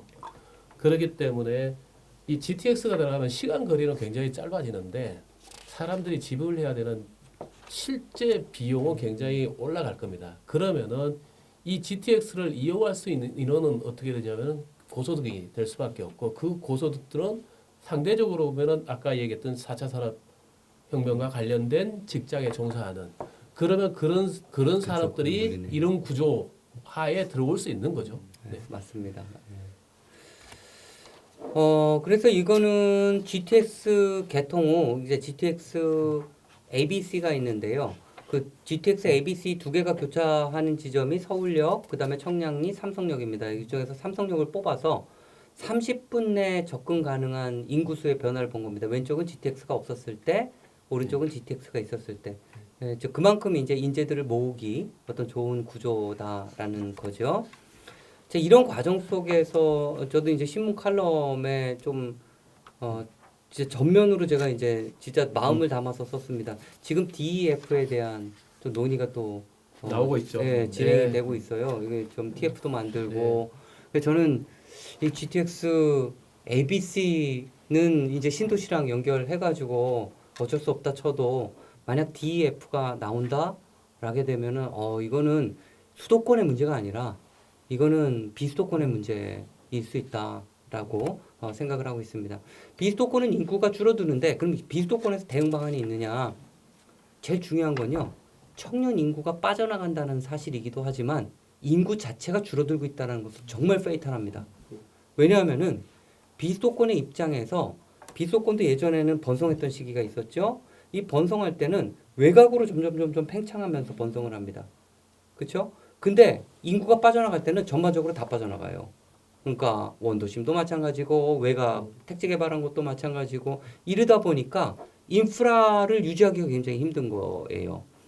그러니까 대한민국 국민이 살고 있는 곳에 사실 우리가 공간복지 개념으로 이 생활 인프라, 그러니까 최소한의 생활 인프라가 들어가야 되는데 실질적으로 인구가 줄다 보니까 상위 위계의 인프라가 들어갈 수 없는 구조가 돼버리는 거예요. 예를 들어서 뭐 응급의료센터라든가 고급 백화점이라든가 아니면 좀 비싼 프랜차이즈라든가 이런 것들이 못 들어가고 또 인구가 빠져나가니까 그런 것들이 버티지 못하고 특히 민간 영역에 있는 거 빠져나가고 그러니까 인구가 또 줄고 인구가 반응해서 또 그러니까 상위 인프라가 빠져나가고 계속 인구가 하방 압력을 받게 되는 어떤 그런 그럼 어떤 대안이 있는가 아직까지 못 찾은 거예요. 사실 도시계획적으로 보면은 이 인구가 인프라를 유지하고 또 인프라가 좋으면 좋을수록 또 인구 유입하는 어떤 그런 이게 이제 물고 물리는 관계가 있는데 이게 하방 추세로 물고 물리면서 이제 이런 방식이 되는 거죠. 다시 정리하면 수도권에서는 대응하는 방법이 있었고요. 집적 불경제. 비수도권에서는 집적 경제가 있었는데 그 집적 경제가 사라지는 효과가 발생을 하고 있다는 겁니다. 이런 상황 속에서 출산율에 영향을 주는데 우리가 출산율만 보면 비수도권이 수도권보다 상대적으로 높아요. 높은데 그럼에도 불구하고 둘 다 낮아요. 자, 수도권은요. 살아남기 위해서 결혼을 늦추거나 포기하거나 결혼을 했다 해도 이제 아이 갖는 것들을 꺼리거나 뭐 이제 이런 현상이 벌어지고 있고요. 비수도권 지역에서는 일자리 변화가 일어나고 또 연봉도 낮아지고 또 이런 위협이 있다 보니까 미래를 그리기 힘든 구조. 그러니까 사실 개인적인 입장에서 다 비용 편입 분석을 해야 되지 않습니까? 그래서 청년들의 선택은 이제 이동으로 나타나는 어떤 그런 상황이겠죠. 일단 이제 앞에 이야기 들으면서 이제 산업혁명, 산업구조 변화들 그러면 사실 이제 도시 내에서도 수도권 내에서도 이제 도심과 외곽 그다음에 이제 수도권과 비수도권의 관계가 사실은 이제 어떻게 지리적인 해결문제 싸움이 엄청나게 이제 치열한 상황인데 오늘이 또 지역 균형 발전이라는 이런 축소도시 논의 속에서 사실은 그러면 지방 중소도시의 위치는 어딜까라는 또 다른 물음표가 생기는 부분이거든요. 이게 그리고 산업 구조는 어차피 이제 뭐 그 IT나 아니면 바이오 입지는 제한적일 수밖에 없는 상황들, 그 외의 산업들, 중공업이란 또 산업적인 견고한 부분도 있음에도 불구하고 이런 관계 속에서 그러면 이제 사실 아까 청년 인구 말씀하시는데 과연 청년들은 어디를 가야 할 것인가라는 답을 정해진 게 아니냐는 그런 또 좀 우려 섞인 고민도 되는 부분이고 이 논의를 들으면서 저는 이제 청년 지방 청년 창업을 되게 이제 논의를 많이 하시더라고요. 근데 저는 그런 논의보다는 그냥 지방에서 청년들이 어디든 일할 수 있는 일자리를 만들어주는 정책이 더 우선이 되지 않을까. 창업을 장려하는 정책보다는 그냥 어디든지 제가 일할 수 있으면 일할 수 있는 일자리를 만들어주는 정책들이 어떤 관계가 있을까라는 부분에서 사실 이제 이런 오늘 발표 내용 들으면서 어떻게 보면 젊은 친구들이 생각하는 일자리와 실제적으로 우리가 말하는 정책 속에서 일자리라는 게 너무 갭이 크다는 거거든요. 이게. 그런 부분에서 이제 균형 발전의 문제는 이제 조금 이따가 설명했지만 어떻게 대응해야 될 것인가 고민들을 하게 되는 부분이고 아마 그 부분에서 다시 한번 앞으로 이제 말씀하시는 내용을 듣고 좀 여쭤보도록 하겠습니다. 이 부분에 대해서. 예. 저도 조금 말씀을 좀 드리면은 저도 균형 발전에 대한 관심이 많고요. 제가 항상 얘기하는 것은 대한민국이 살려면 지방이 살아야 된다. 그럼 지방이 살려면 저는 사실은 지방의 인력을 키우는 대학, 교육이 살아야 된다. 이렇게 얘기를 해요. 그러면서 저는 생활 인프라도 굉장히 중요합니다. 생활 인프라는 결국은 살고 있는 주민에 대한 복지인데 다른 한편으로 보면은 지역 간 교통이 편리한 도시가 성장을 합니다.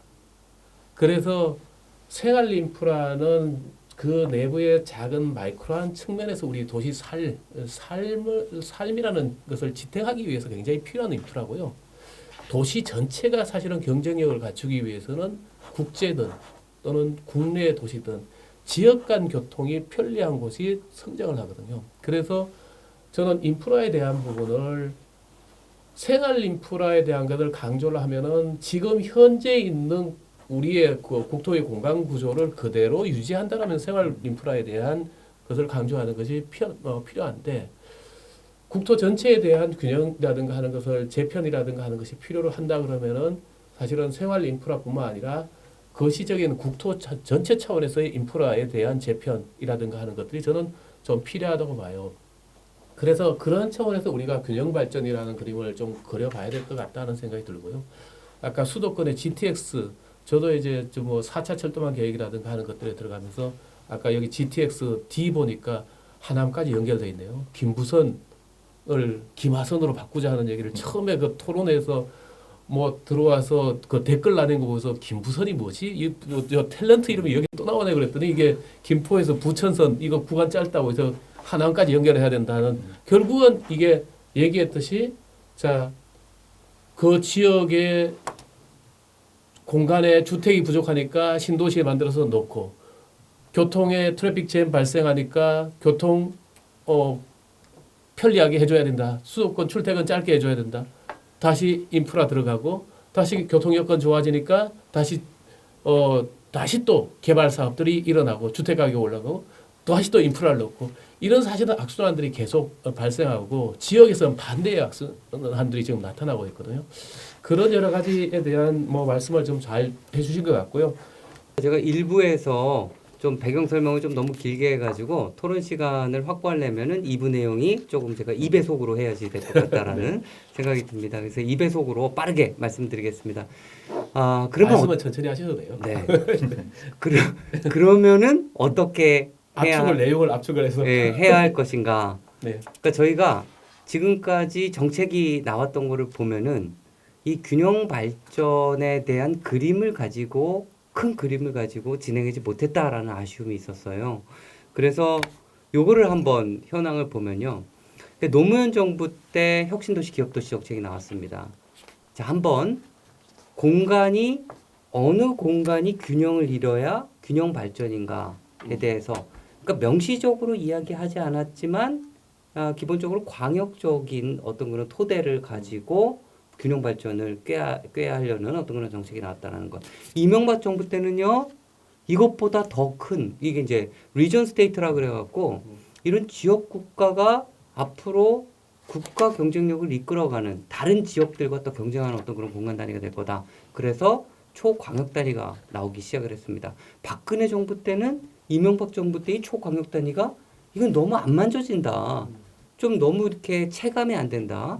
그래서 조금 더 생활 속으로 들어가는 그래서 행복생활권이다라는 어떤 그런 균형발전 정책을 썼다.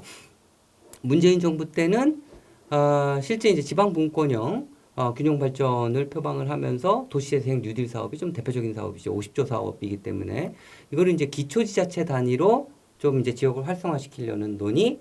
그다음에 문재인 정부 후반에는 이제 이것뿐만 아니라 우리 광역적인 어떤 그런 노력도 필요하구나. 그래서 메가시티 논의가 나오기 시작했던 때다라는 것.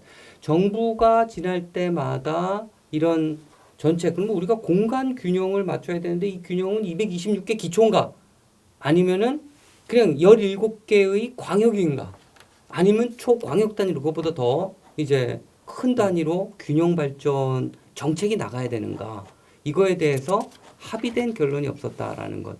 최근에는 여러 지역들에서 지역 격차가 일어나고 있다 보니까 영국에서도 도시 연합을 통해서 예를 들어서 CA라고 부릅니다. Combined Authority라고 불러서 가장 대표적인 것이 맨체스터 CA입니다. 그럼 맨체스터 CA에서 도시 연합을 통해 가지고 광역적으로 협력 사업을 만들어내고 중앙 정부와 협상을 합니다. 분권 협상을 통해 가지고 어떤 권한을 이양받을 수 있을 것인지. 그래서 지역 활성화를 하기 위한 공간 단위로 조금 더 크게 이제 이런 지자체 간 협업을 하려고 하고 있다. 간사이 연합 같은 경우에도 우리가 부울경 메가시티 논의에서 많이 참고가 됐던 건데 이 간사이 연합 자체가 뭐 굉장히 뭐 이렇게 뭐 예산이 많다든가 또 적극적으로 한다든가 뭐 이런 건 아닙니다. 하지만 뭔가 노력하려는 원형을 보여줬다라는 것. 이게 적극적으로 노력이 해서 된다라면은 만약 어떤 모습일지는 아직까지 모른다라는. 그러니까 일본도 지금도 긴가민가 하는 상황 속에서 우리도 이게 대안이 될 수 있지 않아? 라고 좀 이런 고민을 했다라는 것. 프랑스 같은 경우에도 가장 낮은 기초지자체 단위가 꺼뮌 아닙니까? 이 꺼뮌은 뭐 1,500명도 되고 막 인구가 이런 데가 많아요. 프랑스에서는 이제 이런 꺼뮌을 통폐합하려고 굉장히 노력을 했는데 실제적으로 한 번 자치가 간 데는 이 통폐합이 상당히 힘듭니다. 그런 과정 속에서 이런 메트로폴 정책이 이제 나오기 시작했다. 그러니까 뭔가 지자체들과의 협업을 통해서 같이 광역적으로 인프라도 만들고 그 다음에 사업도 같이 하고 뭐 경제 정책, 그다음에 방제, 환경, 뭐 교통 등등 이런 정책들을 해나가는 어떤 그런 노력들이 지금 이루어지고 있더라라는 것. 우리나라는요. 우리나라도 마찬가지로 광역 단위 이건 제 생각입니다. 이건 다 좀 생각이 다를 수 있어요. 우리가 균형 발전을 바라본다라면은 저는 수도권이 서울, 경기, 인천이 통으로 묶여서 광역교통망으로 더 끈끈하게 이렇게 발전하는 메가시티 리전이 된다라면은 이 수도권에 비해서 뭐 크기라든가 어떤 힘이라든가 이런 건 약할 수 있지만 결국은 그거에 상응하는 좀 어느 정도 맞대응할 수 있는 이런 초광역적 공간 단위가 필요하지 않나. 이 초광역적 공간 단위를 중심으로 균형 발전에 대해서 고민하는 게 이 수도권이 다 묶여 있기 때문에 그거가 아니면 좀 힘들지 않나. 단 소생활권 단위는 저희가 무시할 수가 없습니다. 그래서 지자체 중심으로 생활 SOC라든가 기초 인프라 아주 그러니까 지자체 단위에서 할 수 있는 이런 것들을 해서 좀 역할 구분을 하고 이 정부에서 지자체에도 권한 이양을 하고 또 광역 단위는 일정 기간 동안은 좀 중앙정부 주도로 이런 큰 틀을 만들어주는 어떤 그런 노력이 그러니까 이게 광역 단위와 소생활권 단위에 이게 좀 집중해야 될 것이 다른데 광역 단위에서는 지역 간 경쟁을 할 수 있는 경쟁력 강화가 중점이 돼야 되고 소생활권 단위는 사실은 거기에 있는 주민들의 생활이 불편하지 않게끔 할 수 있는 삶의 질을 강화할 수 있는 정확히 이게 두 가지가 조금 목표하는 타겟이 달라야 되거든요. 네. 근데 이게 이제 정부별로 이 내용들을 하나하나를 가지고 이제 중점상을 그렇죠. 받아보니까 사실 이제 네. 매년 바뀌는 부분도 있거든요. 사실 이제 공간 단위 예. 계획들 다 있음에도 불구하고 이게 좀 미흡하지 않은 생각이 드는데 아마 이 부분은 다 공감하는 부분이 아닐까 생각이 드는 부분이죠. 네. 그러니까 이제 이런 거죠.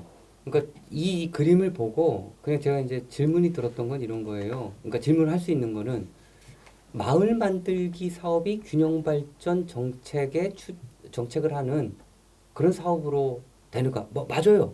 사실은 맞긴 맞는데 제 생각은 이 소생활권 단위의 여러 정책들은 공간복지 차원. 그러니까 어느 지역에 살든지 현 정부에서 얘기하는 최소한의 어떤 그런 복지 수준을 누릴 수 있는 인프라가 들어가야 되는 어떤 그런 거죠. 근데 균형 발전이라고 한다라면은 밸런스를 맞춰주는 정책이거든요. 이 밸런스의 공간 단위는 무엇인가 저희가 좀 고민을. 그렇죠. 이게 밸런스는 말 그대로 균형이거든요. 균등은 아니에요. 모든 지역을 똑같이는 아니고 그러면은 특정 예를 들어서 저는 이 가끔 보면 농촌 지역에서도 뭐 농촌 중심 지역하고 외곽 지역의 어떤 균형 또 강남북 균형 이런 여러 가지에 대한 것들이 균형이라는 단어를 쓰는 것이 적절하냐 하는 것들에 대한 이 용어의 선택에도 좀 우리가 좀 신중해야 되지 않을까 하는 생각이 들어요. 이게 균형이라는 말을 그냥 아무 때나 쓸 수 있는 용어는 좀 아닌 것 같다는 생각도 좀 들고요. 네. 그렇죠. 균형이 네. 어렵습니다. 네. 경제학적 균형은 이퀄리브리엄입니다. 네네. 네, 경제학적 균형은 사실은 A, B가 있을 때 A가 10% 갖고 B가 90% 가져도 균형이 네. 일어날 수 있어요. 그렇죠. 네. 그래서 그 균형을 그러니까 단어는 똑같은데 어떤 분은 완전히 진짜 이렇게 공정하게 분배된 네, 이런 네. 균형을 얘기하고 어떤 분은 이제 이 이퀄리브리엄을 생각을 하게 되는 한 거죠. 가지만 그러면 용어가 나왔으니까 지금 마 교수님은 여기는 이제 계속 균형 발전 이렇게 왔잖아요. 우리의 정부 기구는 아직도 이제 국가 균형 발전이거든요. 저는 굉장히 이게 말이 잘못됐다고 계속 얘기를 했어요. 왜냐하면은 국가의 균형 발전이라 그러면은 상권 분립에서 행정과 입법과 그 사법에 대한 어떤 균형이 될 수도 있고요. 경제에 대한 대기업과 중소기업과의 어떤 균형 관계가 될 수도 있고 다양한 균형 관계가 있는데 우리는 쓰려면 그럼 정확하게 국토의 균형이라는 걸 써야 된다. 우리는 공간 균형이고 만약에 국토의 균형이 아니라면은 지역 균형이다. 그래서 국가 균형 발전이라는 이런 어떤 정부 기구의 기구 이름부터 잘못되지 않았냐 하는 얘기를 사실 균형발전위원회 가서도 얘기를 했었거든요. 그래서 그러다 보니까 이 균형이라는 부분 어느 부분에 대한 국토에 대한 어떤 공간적인 어떤 균형이라는 걸 분명히 해줘야 되고 균형은 또 하나는 균등은 아니다. 이 부분은 또 차별적인 어떤 그 성장 전략이라든가 하는 것들이 들어올 수 있기 때문에 우리가 다른 관점에서 좀 살펴봐야 된다는 얘기를 좀 하고 싶어요. 예. 너무나 네. 중요한 네. 말씀이십니다. 네. 그 저희가 이제 이런 공간 계획을 함에 있어서 정해진 미래가 있다라는 것 이제 한 메가 트렌드가 있는 거죠. 그러니까 메가 트렌드에 정말 정면으로 맞서게 되면은 단번에 깨진다라는 것. 예. 그러니까 저희가 해야 된다는 것은 그러니까 호랑이가 있다라면은 호랑이를 잡는 방법은 호랑이에 맞서는 게 아니라 이 메가 트렌드라고 한다면요. 호랑이가 이 호랑이의 힘을 이용해서 기본적으로 이 메가 트렌드 타는 거죠. 이걸 타서 어느 정도 인정을 하고 거기까지는 이 메가 트렌드가 온다. 그리고 저희가 산업이 뒤로 갈 수는 없지 않습니까? 그렇죠. 인구 구조 변동이 뭐 뒤로 가기 되게 힘들지 않습니까? 정해진 미래가 있다라면은 그 정해진 미래를 어떻게 하면 우리한테 유리하게 만들 수 있을 것인가 이를 전략을 이제 좀 고민해 봐야 되는 것. 그래서 만들어가는 미래는 이 공간을 광역 단위로 보되 거점을 활용해서 거점 전략을 통해서 여기에 청년들이 선호하는 앵커 기업 유치. 여기가 에너지를 압축하는 거죠. 청년들이 선호하는 일자리를 유치해야 지역의 청년 인구 이탈이 그러니까 있지 않다라는 거, 좀 그걸 막을 수 있다라는 거고요. 그래서 혁신 일자리 창출 전략이 중요하고 청년들이 선호하는 암묵지가 교환되는 그런 공간을 만드는 것 너무나 중요하다라는 것. 지금 암묵지에 대해서 말씀을 드렸는데요. 이게 이제 저희가 이제 결론 부분에서 되게 마지막 파트입니다. 여기는요, 제가 이거 짧게 말씀드리면은 여기는 이제 제가 공부했던 곳이에요. 공부했던 대학인데 여기서 정말 수다를 되게 많이 떨었어요. 그러니까 수다를 떨 때 정말 저한테 그러니까 이렇게 기억에 남는 거. 그 당시에는 몰랐어요. 그러니까 친구들이 계속 카페를 가자 그래요. 근데 저는 진짜 열심히 공부하는 되게 모범생이었는데 카페에 가면은 한 2시간, 3시간을 앉아 있어야 되는 거예요. 이분들이 이게 얘기도 너무 많이 하고 지금도 계속 친한 친구들입니다. 그래서 한 5명 정도가 내려가가지고 그걸 매일 그냥 얘기를 하고 한 얘기 또 하고 한 얘기 또 하고 다음 주엔 뭐 먹을 거냐, 그 다음에 뭐 했냐, 그 다음에 옛날에는 너네 나라에서는 어떻게 살았냐, 어떤 게 놀이가 재밌었냐, 막 이런 재미없는 얘기를 계속 합니다. 그러다가 시간이 지나가게 되면은 깔때기처럼 모이는 게 있어요. 정말 진지하게 지도교수 욕. 왜 우리 지도교수는 내가 이렇게 우수한 걸 냈는데 안 알아주냐? 그럼 그때부터 이제 시작이 들어갑니다. 그러면 어떤 부분이 힘들지? 이제 그때부터 이제 진지한 얘기에 들어가는 거예요. 그때 제일 유용하게 활용됐던 게 냅킨을 갖다가 썼던 겁니다. 그 영국의 그 조잡한 냅킨, 이 영국은 냅킨이 네. 이게 좋지가 않습니다. 그걸 딱 펴가지고 딱 꺼내가지고 막 적습니다. 그럼 이게 모자라고 옆에 있는 냅킨 막 모아가지고 막 적어요. 그러다가 한 진짜 1시간 정도 얘기하잖아요. 그럼 진짜 지쳐요. 그럼 그거 갖다가 딱 정리하고 움직이고 가자. 딱 해가지고 그걸 접어가지고 주머니에 넣고 제일 먼저 달려간 곳 연구실이었습니다. 연구실에 가서 컴퓨터 딱 켜놓고 그때의 느낌을 막 적는 거예요. 그때 수다 떨었을 때의 느낌, 내가 뭐가 부족했는지, 어떤 포인트를 내가 못 보는 걸 발견했는지, 저는 정말 이 과정이 되게 재밌다라고 생각을 했어요. 하지만 저는 모범생이기 때문에 계속 열심히 의자에 엉덩이를 붙이고 앉아 있어야 제가 빨리 졸업을 해가지고 밥벌이를 할 수 있다라고 생각을 한 거죠.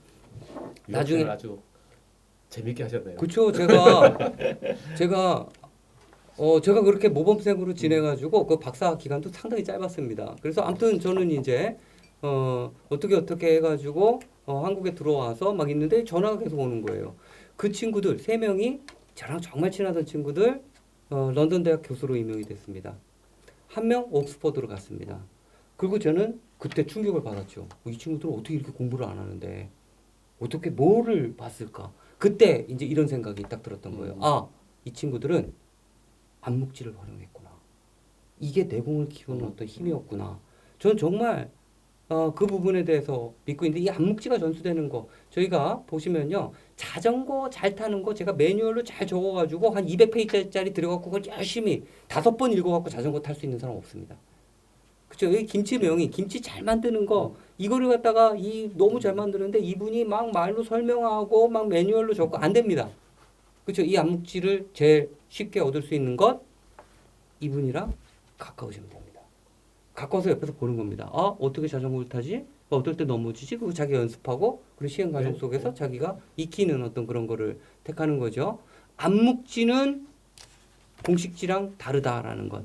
요거의 가장 대표적인 예가 왓슨 크릭의 이중 나선 구조 발견이었습니다. 이건 캠브리지 대학의 카벤디시 랩이라는 곳이 있습니다. 여기서 이 왓슨이랑 크릭이 그 DNA 더블 헬릭스 그를 발견을 합니다. 이분들이 연구실에서 그걸 발견하고 너무 흥분해서 뛰어갔던 것 영국의 술집입니다. 캠브리지 대학을 가게 되면 이 글을 꼭 방문해 주셨으면 좋겠다라는 말씀을 드리는데 이 글에서 왜 이 사람들이 이 글에 가가지고 내가 생명의 신비를 풀었다라고 외쳤는가 유레카 하면서 보면은 여기가 두 번째 연구실이었기 때문입니다. 햄버거 먹으면서 피쉬앤칩스 먹으면서 그다음에 술을 먹으면서 대화를 하면서 연구를 발전시켰던 공간이죠. 우리나라 여기 앞에 있는 스타벅스 이런 공간들 무시할 수 있는 공간이 아닙니다.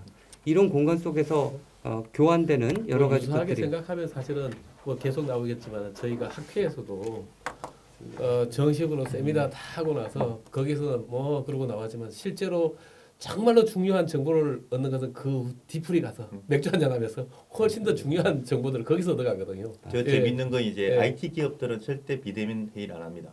예. 대면으로 해요.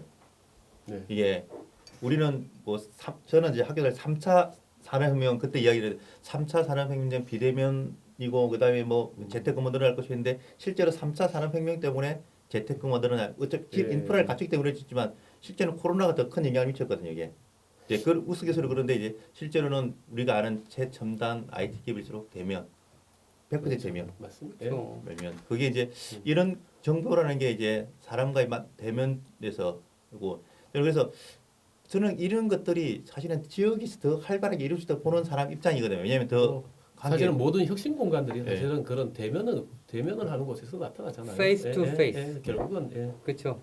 왜냐하면은 앞에 사람을 이렇게 딱 맞대고 이 사람이 얼굴 근육이 어떻게 움직이는지 감정의 기복은 어떤지 이런 걸 느끼는 것만으로도 지식이 전수되는데 굉장히 끈끈이 역할을 한다라는 거예요. 그래서 이제 제3의 공간, 직장과 집 주거와 다른 이제 아까 이글펍 같은 형태들 이제 뭐 스타벅스 대표적인 우리나라에서 이제 제3의 공간, 서드 플레이스 개념인데 그런 공간이 발전하는 것들이 커뮤니티나 이제 지역 사회에 어떻게 영향을 미친다는 연구들이 상당히 많거든요. 이게 이제 그런 측면에서 보면 이제 아마 우리는 사실 이런 공간들에 대한 가치를 좀 잘 모르는 것 같아요. 단지 이제 자기가 그냥 혼자 공부하고 혼자 즐기는 공간을 보는데 교류라는 부분들 사실 이제 그런 부분들 그게 뭐냐면 또 하나는 그런 사람들이 많은 곳은 또 뭐냐면 공동의 관심사가 같이 만들어질 수 있는 거거든요. 사람의 숫자가 적으면은 공동의 관심사가 좀 적어요. 사실은 이게 뭐냐면 공동의 관심사에서 다른 것들을 만들어내는 부분들이 있거든요. 그래서 사실은 혁신 공간, 밀도, 대면 뭐 이런 여러 가지가 같이 그 속에 공통의 하나의 단어로 나오지 않을까 하는 생각인데요. 예. 맞습니다. 예, 요 슬라이드의 네. 주제는 우리는 만나야 한다입니다. 그런가요? 그러니까 예를 들어서 의사가 음. 공학자를 만날 때 혁신이 일어납니다. 음. 그러니까 본인이 네, 이게 맞습니다. 불편했는데 얘기하는 과정에서 이런 거 만들 수 있어? 그러면 이제 만드는 겁니다. 근데 따뜻한 기계를 만드는 건 그 공학자가 또 시인을 만날 때 이게 또 달라지는 겁니다. 그러니까 내 이외의 분야의 사람들이랑 수다 떠는 네, 과정에서 그렇죠. 전수되는 암묵지가 엄청나게 크고 그 암묵지를 통한 혁신적인 아이디어가 엄청난 부가가치를 만든다라는 걸 이제 기업이 알고 있는 겁니다. 그래서 이게 중요하다라는 거고 영국의 술집을 보면요. 가끔 유명한 술집에는 이렇게 블루 플라크라는 이런 게 붙어 있는 데가 많습니다. 이거 한번 보시면 돼요. 나중에 한번 영국에 가시면은 술집 앞에 이런 게 붙어 있는 게 많고요. 거기 써 있는 것 중에 영국의 유명한 누구누구 철학자 여기 술 엄청 마시다. 뭐 이제 이런 얘기들이 있습니다. 그래서 실질적으로 이게 혁신 공간에 굉장히 큰 영향을 미친다라는 것. 우리가 알고 있는 지식, 이 빙산 중에서 이 빙산이 좀 잘못 그려졌어요. 이 밑에 있는 부분이 엄청나게 큽니다. 90%죠. 거의. 예, 예. 여기는 여기 80%라고 나와 있습니다. 빙산이 보통 90%가 예, 밑에 들어가 예. 있다고 그러거든요. 그 여기 좀 예. 고쳐야 됩니다. 아, 80을 갖다가 90으로 고쳐야 되는데 이 사실은 그래서 미국 같은 데에서는 기업에서 암묵지를 많이 지니고 있는 청년들을 발견하는 법 해가지고 그걸 또 매뉴얼화 시켜요. 그래요? 이제 이런 것도 있습니다. 그래서 너무 재미있는 일들이 일어나고 있다라는 것. 예. 그래서 저희가 이제 내공을 축적하기 위해서 이런 지식들이 굉장히 필요하다라는 것. 논의를 정리해 보겠습니다. 노동 인력의 특징이 굉장히 많이 달라지고 있습니다. 지금 MZ 세대들이 원하는 좋은 직장, 라이프 스타일, 요구 이런 것들이 굉장히 많이 달라지고 있습니다. 빠르게 달라지고 있습니다. 산업 구조도 변화하고 있습니다. 자, 이거에 이런 달라지는 인력, 그 다음에 산업, 일자리, 이거를 담을 수 있는 공간 그릇을 어떻게 잘 거시적인 측면에서 구축할 수 있느냐가 균형 발전의 핵심이 아닌가라는 생각을 가지고 있고요. 요거는 클라우스 슈밥이라는 요 잘생긴 분은 2016년에 다보스 포럼에서 4차 산업혁명 시대가 왔다라는 선언을 한 분입니다. 자, 연도 한번 기억해 보시면요. 이분이 선언했던 시기가 2016년입니다. 2010년 이후에 서서히 뭔가 변화가 일어나고 있었고 이거를 조금 빠른 분이 캐치를 했던 거죠. 그 다보스 포럼에서 이런 얘기를 합니다. 새로운 세상은 달라질 거다. 옛날에는 큰 물고기가 작은 물고기를 잡아먹는 시대였는데 이제 너무나 변화가 빠르니까 변화에 적응하는 빠른 물고기가 조그만 물고기를 잡아먹는 시대가 올 거다라는 것. 저희가 수도권이 덩치는 굉장히 크고 그렇지만 지역에서 공간 설계와 공간에 들어갈 일자리 설계를 잘하는 이 시대 변화에 적응하는 어떤 그런 설계를 하게 된다라면은 큰 물고기가 문제가 아니다라는 겁니다. 빠른 물고기가 되어야 된다라는 거고요. 요거는 그냥 한번 그림만 보시고요. 저희가 이제 컴팩트 네트워크, 그다음 뭉치기 연결하기 전략이 이제 점점 들어오고 있는 어떤 그런 상황입니다. 그래서 이런 공간 전략이 필요하다라는 거. 이런 공간 전략 같은 경우에는 유튜브에도 많이 올라와 있으니까 혹시 보조적인 어떤 그런 좀 설명을 필요로 하시는 분들은 서치해서 좀 추가 공부를 하셔도 될 것 같고요. 외국에서 이노베이션 디스트릭트, 혁신 지구의 세 가지 요건이 있습니다. 첫 번째, 높은 밀도입니다. 두 번째, 그냥 밀도만 높으면 안 되고요. 다양한 사람들이 있어야 됩니다. 그러니까 동질적인 사람이 높은 밀도에 있으면 혁신이 발생하지 않습니다. 아까 제가 의사랑 그 다음에 뭐 기계 만지는 사람이랑 그런 예랑 관련이 되어 있고요. 하지만 다양한 사람들이 모여 있는 것만으로도는 안 되고요. 서로 소통하는 구조가 만들어져야 됩니다. 그리고 그 소통하는 구조도 그러니까 정말 그러니까 사회적으로 참 이렇게 잘 편입되지 않은 사람들까지도 포함해서 소통하는 구조, 이런 구조를 만드는 것. 그래서 하드웨어를 만들고 소프트웨어 속에서 이런 공간을 만드는 게 일자리 창출을 하는. 그러니까 이런 공간을 청년들이 원하고 또 청년들을 찾아서 기업이 모이기 때문에 이런 혁신 공간을 만들어야 된다라는 것. 하지만 거점 전략만 취하게 되면 주변 지역은 그러니까 공간을 제대로 활용하는 방법은 거점 전략을 활용하는 방법입니다. 공간 연구하는 사람들은 집적의 이익이라고 얘기를 하고요. 집적의 이익을 통해서 삶의 질을 굉장히 높일 수가 있었습니다. 하지만 집적의 이익을 인구가 정체하거나 감소하는 시대에 집적의 이익을 추구하는 순간 주변 지역은 좀 어려워질 수밖에 없습니다. 그래서 이 거점에서 나온 여러 가지 이익들을 주변 지역과 공유하는 시스템을 같이 만드는 게 되게 중요하고요. 그 다음에 또 하나가 두 번째는 거점과 비거점은 서로 이 위계 속에서 어떤 게 더 좋고 나쁘다라는 관계가 아닙니다. 그러니까 사실은 베이비 부머 세대라든가 뭐 다른 또 젊은 세대들 같은 경우에는 이런 생태적 가치를 가지고 지역으로 이주하는 사람들이 굉장히 많습니다. 이거는 그쪽을 더 선호하기 때문입니다. 이런 현상들은요. 그래서 지역도 지역 나름대로 차별성 있게 도시에서 못 갖춘 것을 농촌에서 갖추고 또 농촌에서 못 갖춘 것을 도시에서 갖추고 이런 차별적 전략을 통해서 지역의 매력을 나름대로 다르게 뿜어낼 수 있게 하고 결합개발제도라든가 상생기금을 활용하다든가 조세제도 회편을 통해서 이런 컴팩트한 네트워크 속에서 소외되는 지역이 발생하지 않도록 마련하는 게 중요하다라는 것. 요거는 제가 그 삼자결합 모델이라고 최근에 제가 전력을 다하고 있는 모델 중에 하나입니다. 아까 지도에서 보듯이 중장년층의 대도시 이탈 현상이 굉장히 많이 발생을 하고 있습니다. 저는 베이비 부머에 주목하고 있는데요. 제가 말씀드리는 베이비 부머는 55년생부터 74년생까지 20년간의 기간 동안 태어난 1차와 2차 베이비 부머입니다. 특히 2차 베이비 부머는 74년생까지를 포함할 만큼 되게 젊습니다.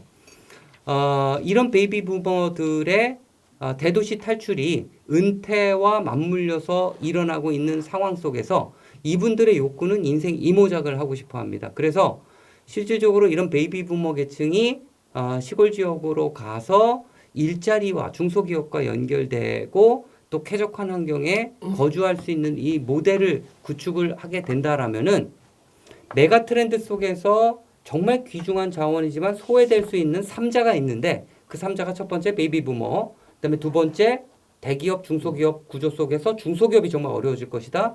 그다음에 공간적인 맥락에서는 비수도권이 어려워질 것이다. 이 약자인 3자가 화학적 결합을 해서 만들어내는 파급력이 엄청날 것이다. 라는 것. 그러니까 유용한 자원인데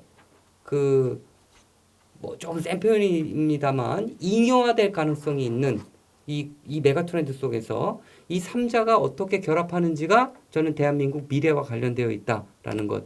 시간 관계상 많이 설명을 드리지 못하지만 이 베이비 부머가 농촌 지역에서 어떻게 중소기업이랑 그러니까 풀타임으로 아니고 파타임으로 결합해서 부족한 그러니까 명함도 파고요. 이제 등산 덜 가고 명함도 파고 주변에 있는 사람들이랑 바베큐 구워 먹고 공동체도 느끼고 인생 이모작을 할 수 있지 않을까. 이제 이 결합 모델에 대해서 연구를 하고 있는데 이 결합 모델이 대도시 밖의 지역의 매력을 가꾸는데 굉장히 큰 기여를 할 거다라는 것. 제가 숫자만 말씀드리겠습니다.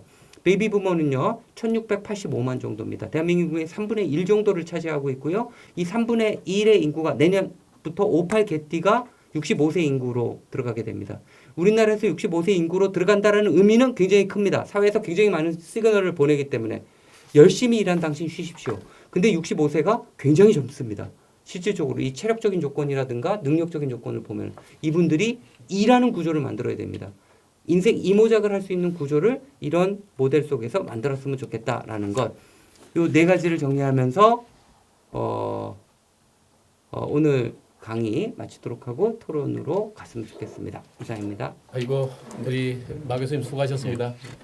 예, 뭐 우선 들으시면서 또 좀 질문이든 또 덧붙일 말씀이 있으시면 이 박사님 좀.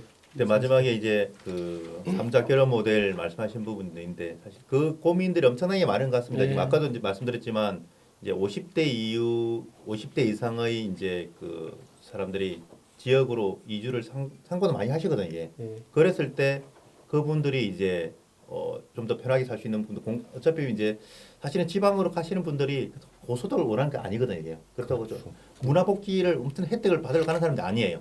사실 어떻게 보면 좀 편안하면서도 이제 안정적인 삶을 유지인데 사실 우리가 너무 과하게 보는 것도 사실 그 전략과 이제 하나는 이제 베이비 부부 세대의 전략과 참 청년들에게는 뭘 줄 것인가라는 부분들이에요. 고민들. 사실 그 두 개가 이제 그 괴리가 상당히 큰 부분들이 있다는 거죠. 왜냐하면 배분공사는 일정 부분의 재력도 있다는 부분들. 그 측면에서 이제 일단 하나 이제 교수님께서 말씀하신 이제 뭐 외부 부모 세대의 전략들은 상당히 저는 이제 효과가 볼 것이며 성공 확률이 되게 높다고 보는 측면이거든요. 이게. 그럴 수밖에 없는 부분들. 왜냐하면 제가 이제 정년해서 이렇게 주거 비용을 대도시에서 부담하면서 있어야 할 이유가 있을까? 단지 그 의료 뭐 복지 의료한 측면이 강할 수 있겠지만 그 외에는 그렇게 많을 것 같지는 않거든요. 왜냐면 그런 부분들. 그다음에 그랬을 경우에 이제 하나의 모델과 그러면 이제 중간 단계에서 젊은 층을 위한 전략이 뭐가 있을 것인가에 대한 부분들 아직까지 좀 상당히 고민이 있는 것 같긴 합니다. 아까도 말씀드렸지만 저는 진짜 지자체가 지역 젊은 청년을 원한다면 주택도 공짜로 줄 것 같아요. 왜냐하면 빈집 많다고 그러는데 왜 못 줄까라는 고민도 많이 하는 것도 있고 그다음에 직장이 없을까? 아니면 직장이 없는 것일까?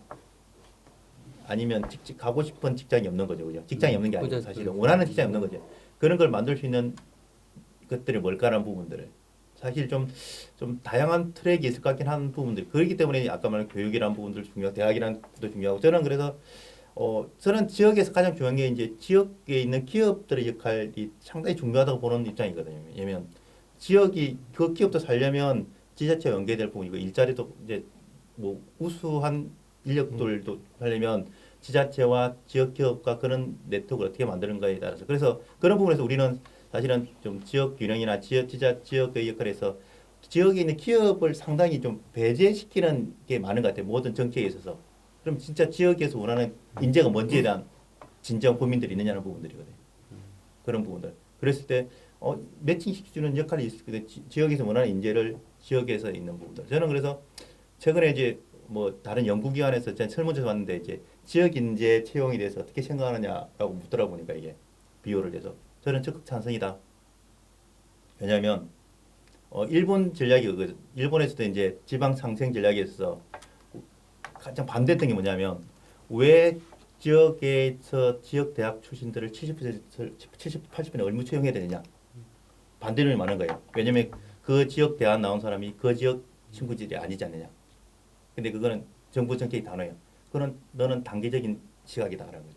단기적으로는 이 지역에 졸업한 대학생들을 채용이 되고 잘 되면 이 지역에 있는 친구들이 다른 지역의 대학을 안 갈 거라는 거죠. 이 대학을 올 거라는 거죠. 이게 장기적인 전략은 그런 포석들. 왜냐하면 그게 이제 산업 정책과 연계되는 부분들. 사실 이제 그런 부분에서 이제 좀 젊은 친구들에 대한 지역에 대한 정책들이 이런 부분이고 저는 또 하나 부분은 이제 공간 정책에 있어서 그러면 어떻게 받아줄 것인가라는 고민들인 거예요. 사실은 이제 아까 뭐 광역권이라든지 아니면 그런 것들이 되게 좋은데 그러면 이제 도시 내에서 이제 아까 뭐 지역 활력 타운이라는 것도 이제 어제 정부가 발표하면서 5개 중앙부처에서 이제 만들어서 이제 다양한 뭐 청년들이라든지 아니면 대부분 은퇴 세대들을 이제 유입시키고 하는데 그럼 그걸 어디에 만들 것이냐는 부분이거든요. 그러면 이제 저는 이제 도시를 공부할 입장에서는 내년에 공무원 예. 원래 공무원 예. 받기로 한 거죠. 그런데 이제 그러면 기존 도심에다 만들어야 되냐? 아니면 새로운 이제 지역의 신도시를 만드는 이제 신도시 타운을 만들 것인가라는 부분들 그런 고민들 속에서 이제 그러면 저 지역도 어떻게 그렇게 산업과 연계될 거니까 안에 다 한다고 하지만 그런 부분들도 논의들 사실 그런 부분에 있어서 상당히 이제 고민이 되는 부분이긴 한데 저는 지역이 이제 뭐 광역권도 있지만 지자체 도시 단위에서의 공간 계획을 앞으로 어떻게 해야 될 것인가 제가 이제 하고 있는 연구가 축소 도시 계획이에요.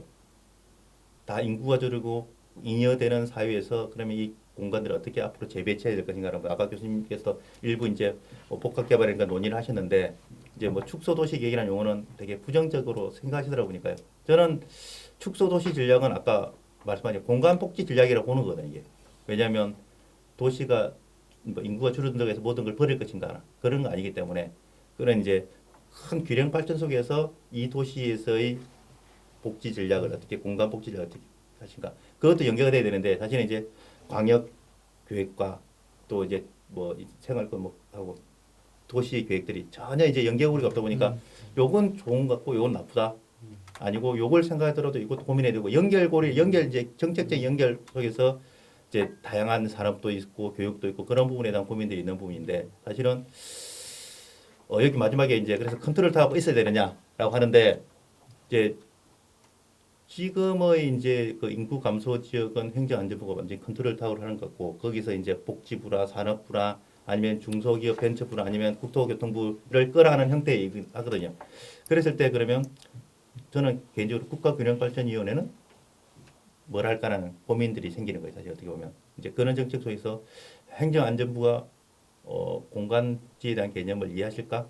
아니면 또 이제 국토교통부는 인구 감소에 대한 고민하실까라는 고민들이 있기 때문에 사실 이제 좀 더 고민을 제가 뭐 퍼뜨리는 부분도 있는데 그런 속에서 보면 다 알잖아요. 지금 뭐 요즘은 인구 소멸, 뭐 인구 감소, 지방 소멸이 뉴스 헤드라인에 엄청나게 많이 나오잖아요. 거기에 대한 해답은 없거든. 그러면 줄 것인가 뭐 그런 논의 속에서 어떻게 가야 될 것인가 부분들 그런 점에서 이제 앞으로 3분에서 이제 공간적 단위의 부분들도 논의되는 부분이고 저는 이제 최근의 연구는 이제 광역보다는 도시 내에서의 문제들을 어떻게 할 것인가 그러면 도시의 인프라들을 어떻게 재구조하면서 앞으로 있는 사람들도 좀 잘 살아야 될 거 아니에요. 그래야만이 또 돌아올 것이고 그러면 그런 공간 속에서 앞으로 돌아올 사람에게는 어떤 공간들을 어떻게 제공할 것인가라는 부분들 그런 공간 계획을 하다 보니까 너무 어려운 거예요 이게 지금. 왜냐면 그런 부분들. 그 부분은 공간 전략은 좀 달리 봐야 될 것 같아요. 아까도 얘기했지만 이게 균형 발전 차원에서의 그 공간 전략하고 주민들의 생활을 편리하게 해주는 공간 전략은 분명히 좀 달라야 되기 때문에 균형 발전 차원에서 우리가 공간 전략을 하면 이게 도시 단위로 갈 수가 저는 없다고 봐요. 네, 근데 그러니까 광역적인 권역 단위로 가야 될 수밖에 없고, 다만 또 하나 최근에는 이런 질문을 안 했는데요. 제가 처음 뭐 이렇게 균형 발전 얘기할 때 1990년대 후반 이때만 해도 경제학을 하시는 분들은 그런 얘기를 했어요. 야, 왜 균형 발전을 해야 되냐? 아, 대한민국 국민들이 잘 먹고 잘 살 수만 있다면은 수도권에 대한민국 5천만이 다 모여갖고 거기에서 잘 먹고 잘 살 수 있다면 그것도 좋은 것 아니냐? 왜 우리가 균형 발전을 해야 되냐? 하는 얘기도 했거든요. 거기에 대한 근본적인 질문들을 어떻게 이제 답을 할 거냐? 저는 이제 거기에 우리 국가의 어떤 지속 가능성과 대한민국의 국민이 국가에 어디에 살더라도 국가가 제공하는 공공재를 평등하게 이용할 수 있어야 되는 어떤 그 평등성에 대한 평등권에 대한 부분 그리고 우리가 아까 수도권에 대한 경쟁력을 얘기를 했는데요. 인구당 경쟁력은 높은데 수도권의 토지 1억 원당 생산 GRDP를 따져보면은 사실은 수도권의 토지 1억 원당 GRDP는 전국 평균보다 굉장히 낮아요. 이 얘기는 뭐냐면 수도권에 사실은 물론 단위 토지는 1평방킬로미터가 아니라 땅값 대비 투자가 되는 어떤 토지 비용 대비하면 굉장히 낮습니다. 이건 물론 이제 여기에 토지 비용은 이미 미래에 대한 발전 가능성이라든가 다른 어떤 부분이 이 지가에 포함되어 있기 때문에 다른 어떤 관점에 볼 수 있지만 다르게 또 보면은 수도권에서 생산 비용이 높다는 거거든. 그래서 그런 여러 가지 차원에서 보면 우리가 왜 균형 발전을 해야 되냐 하는 것들부터 사실은 명확하게 좀 얘기를 해줘야 되는 거고 그다음에 컨트롤 타워 같은 경우는 또 어떤 부분이 있느냐면 저도 계속 이 얘기를 하는데 지금 행안부가 또는 행자부가 이걸 할 수 있냐? 사실은 노무현 대통령이 대통령으로 나올 때 대선 출마 때 국토수석을 만든다고 그랬어요. 국토수석으로 해서 사실은 이건 뭐냐면 대통령이 사실은 의지를 가지고 가는 것과 관심을 갖고 있는 것과 그렇지 않은 부분은 굉장히 전략적으로 차이가 있거든요. 그러면은 대통령의 지금 직속으로 만들어진 사실은 뭐 균형발전위원회는 사실은 집행할 수 있는 건 아무것도 없고 사실은 별로 권한도 없는 어떤 기구인데 이게 지금 지역발전위원회로 바뀐다고 지방시당위원회로 바뀐다고 하더라도 이게 결코 뭐 큰 어떤 그 파워를 갖고 있을 것 같지가 못해요.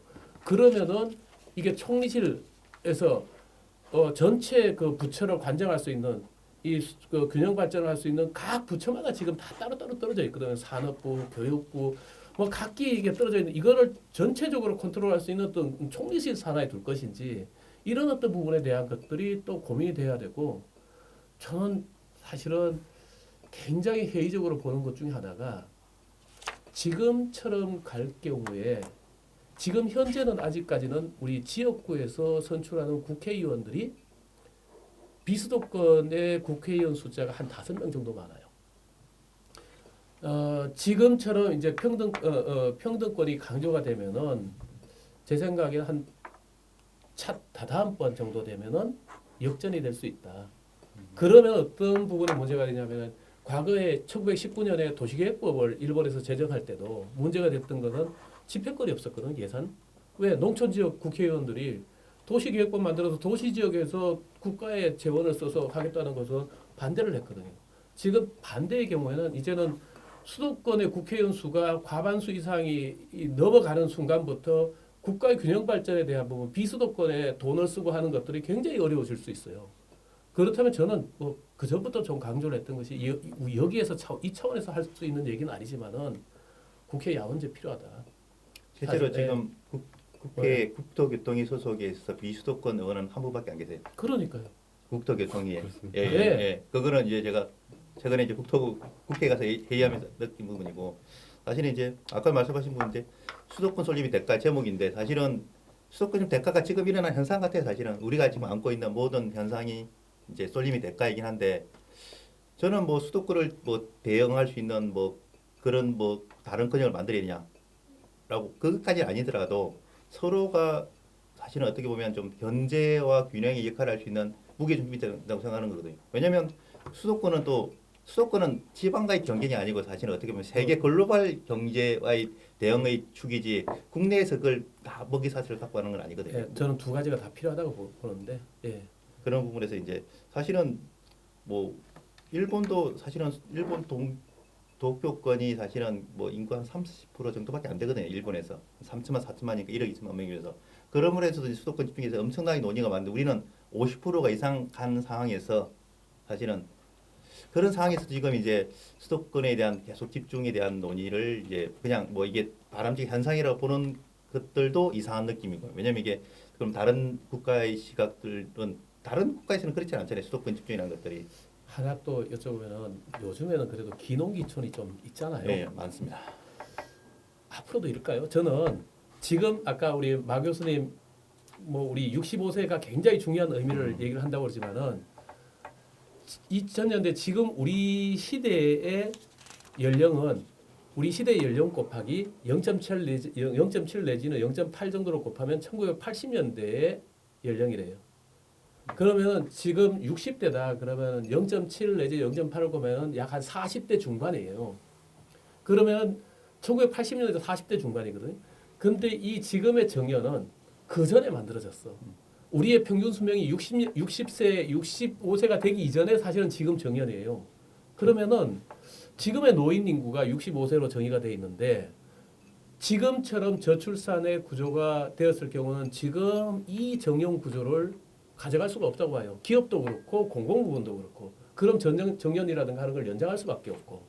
그런 상황이 되면은 지금 대체로 정년을 앞두고 있거나 할 때 이제 귀농귀촌을 해요. 과연 그러면은 내가 도시에서 적정한 임금을 더 받고 더 오래까지 일을 할 수 있는데 중간에 관두고 귀농귀촌을 할 건가?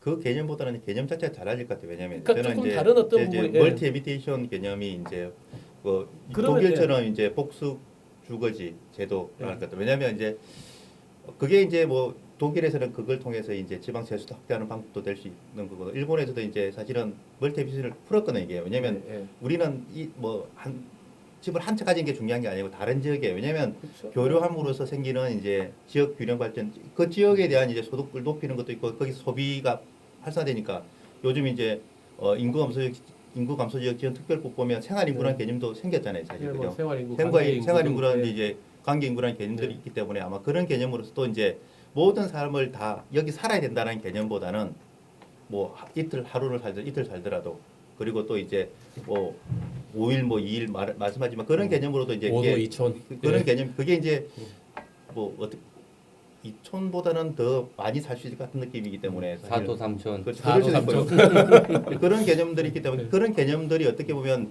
작은 형태에서의 균형 발전에 대한 어떤 시발점이 될 수 있다고 생각되는 부분이 그래서 큰 뭐 공간적인 정책도 있지만 실제로 소프트한 제도적으로 풀 수 있는 것도 되게 많다고 보는 입장이거든요. 그게 이제 딱딱하지 않게 풀 수 있는 방법이거든요. 이게 사실은 이제 보면 뭐 다 집 이제 지역에 살고 싶은 욕망은 누구나 있잖아요.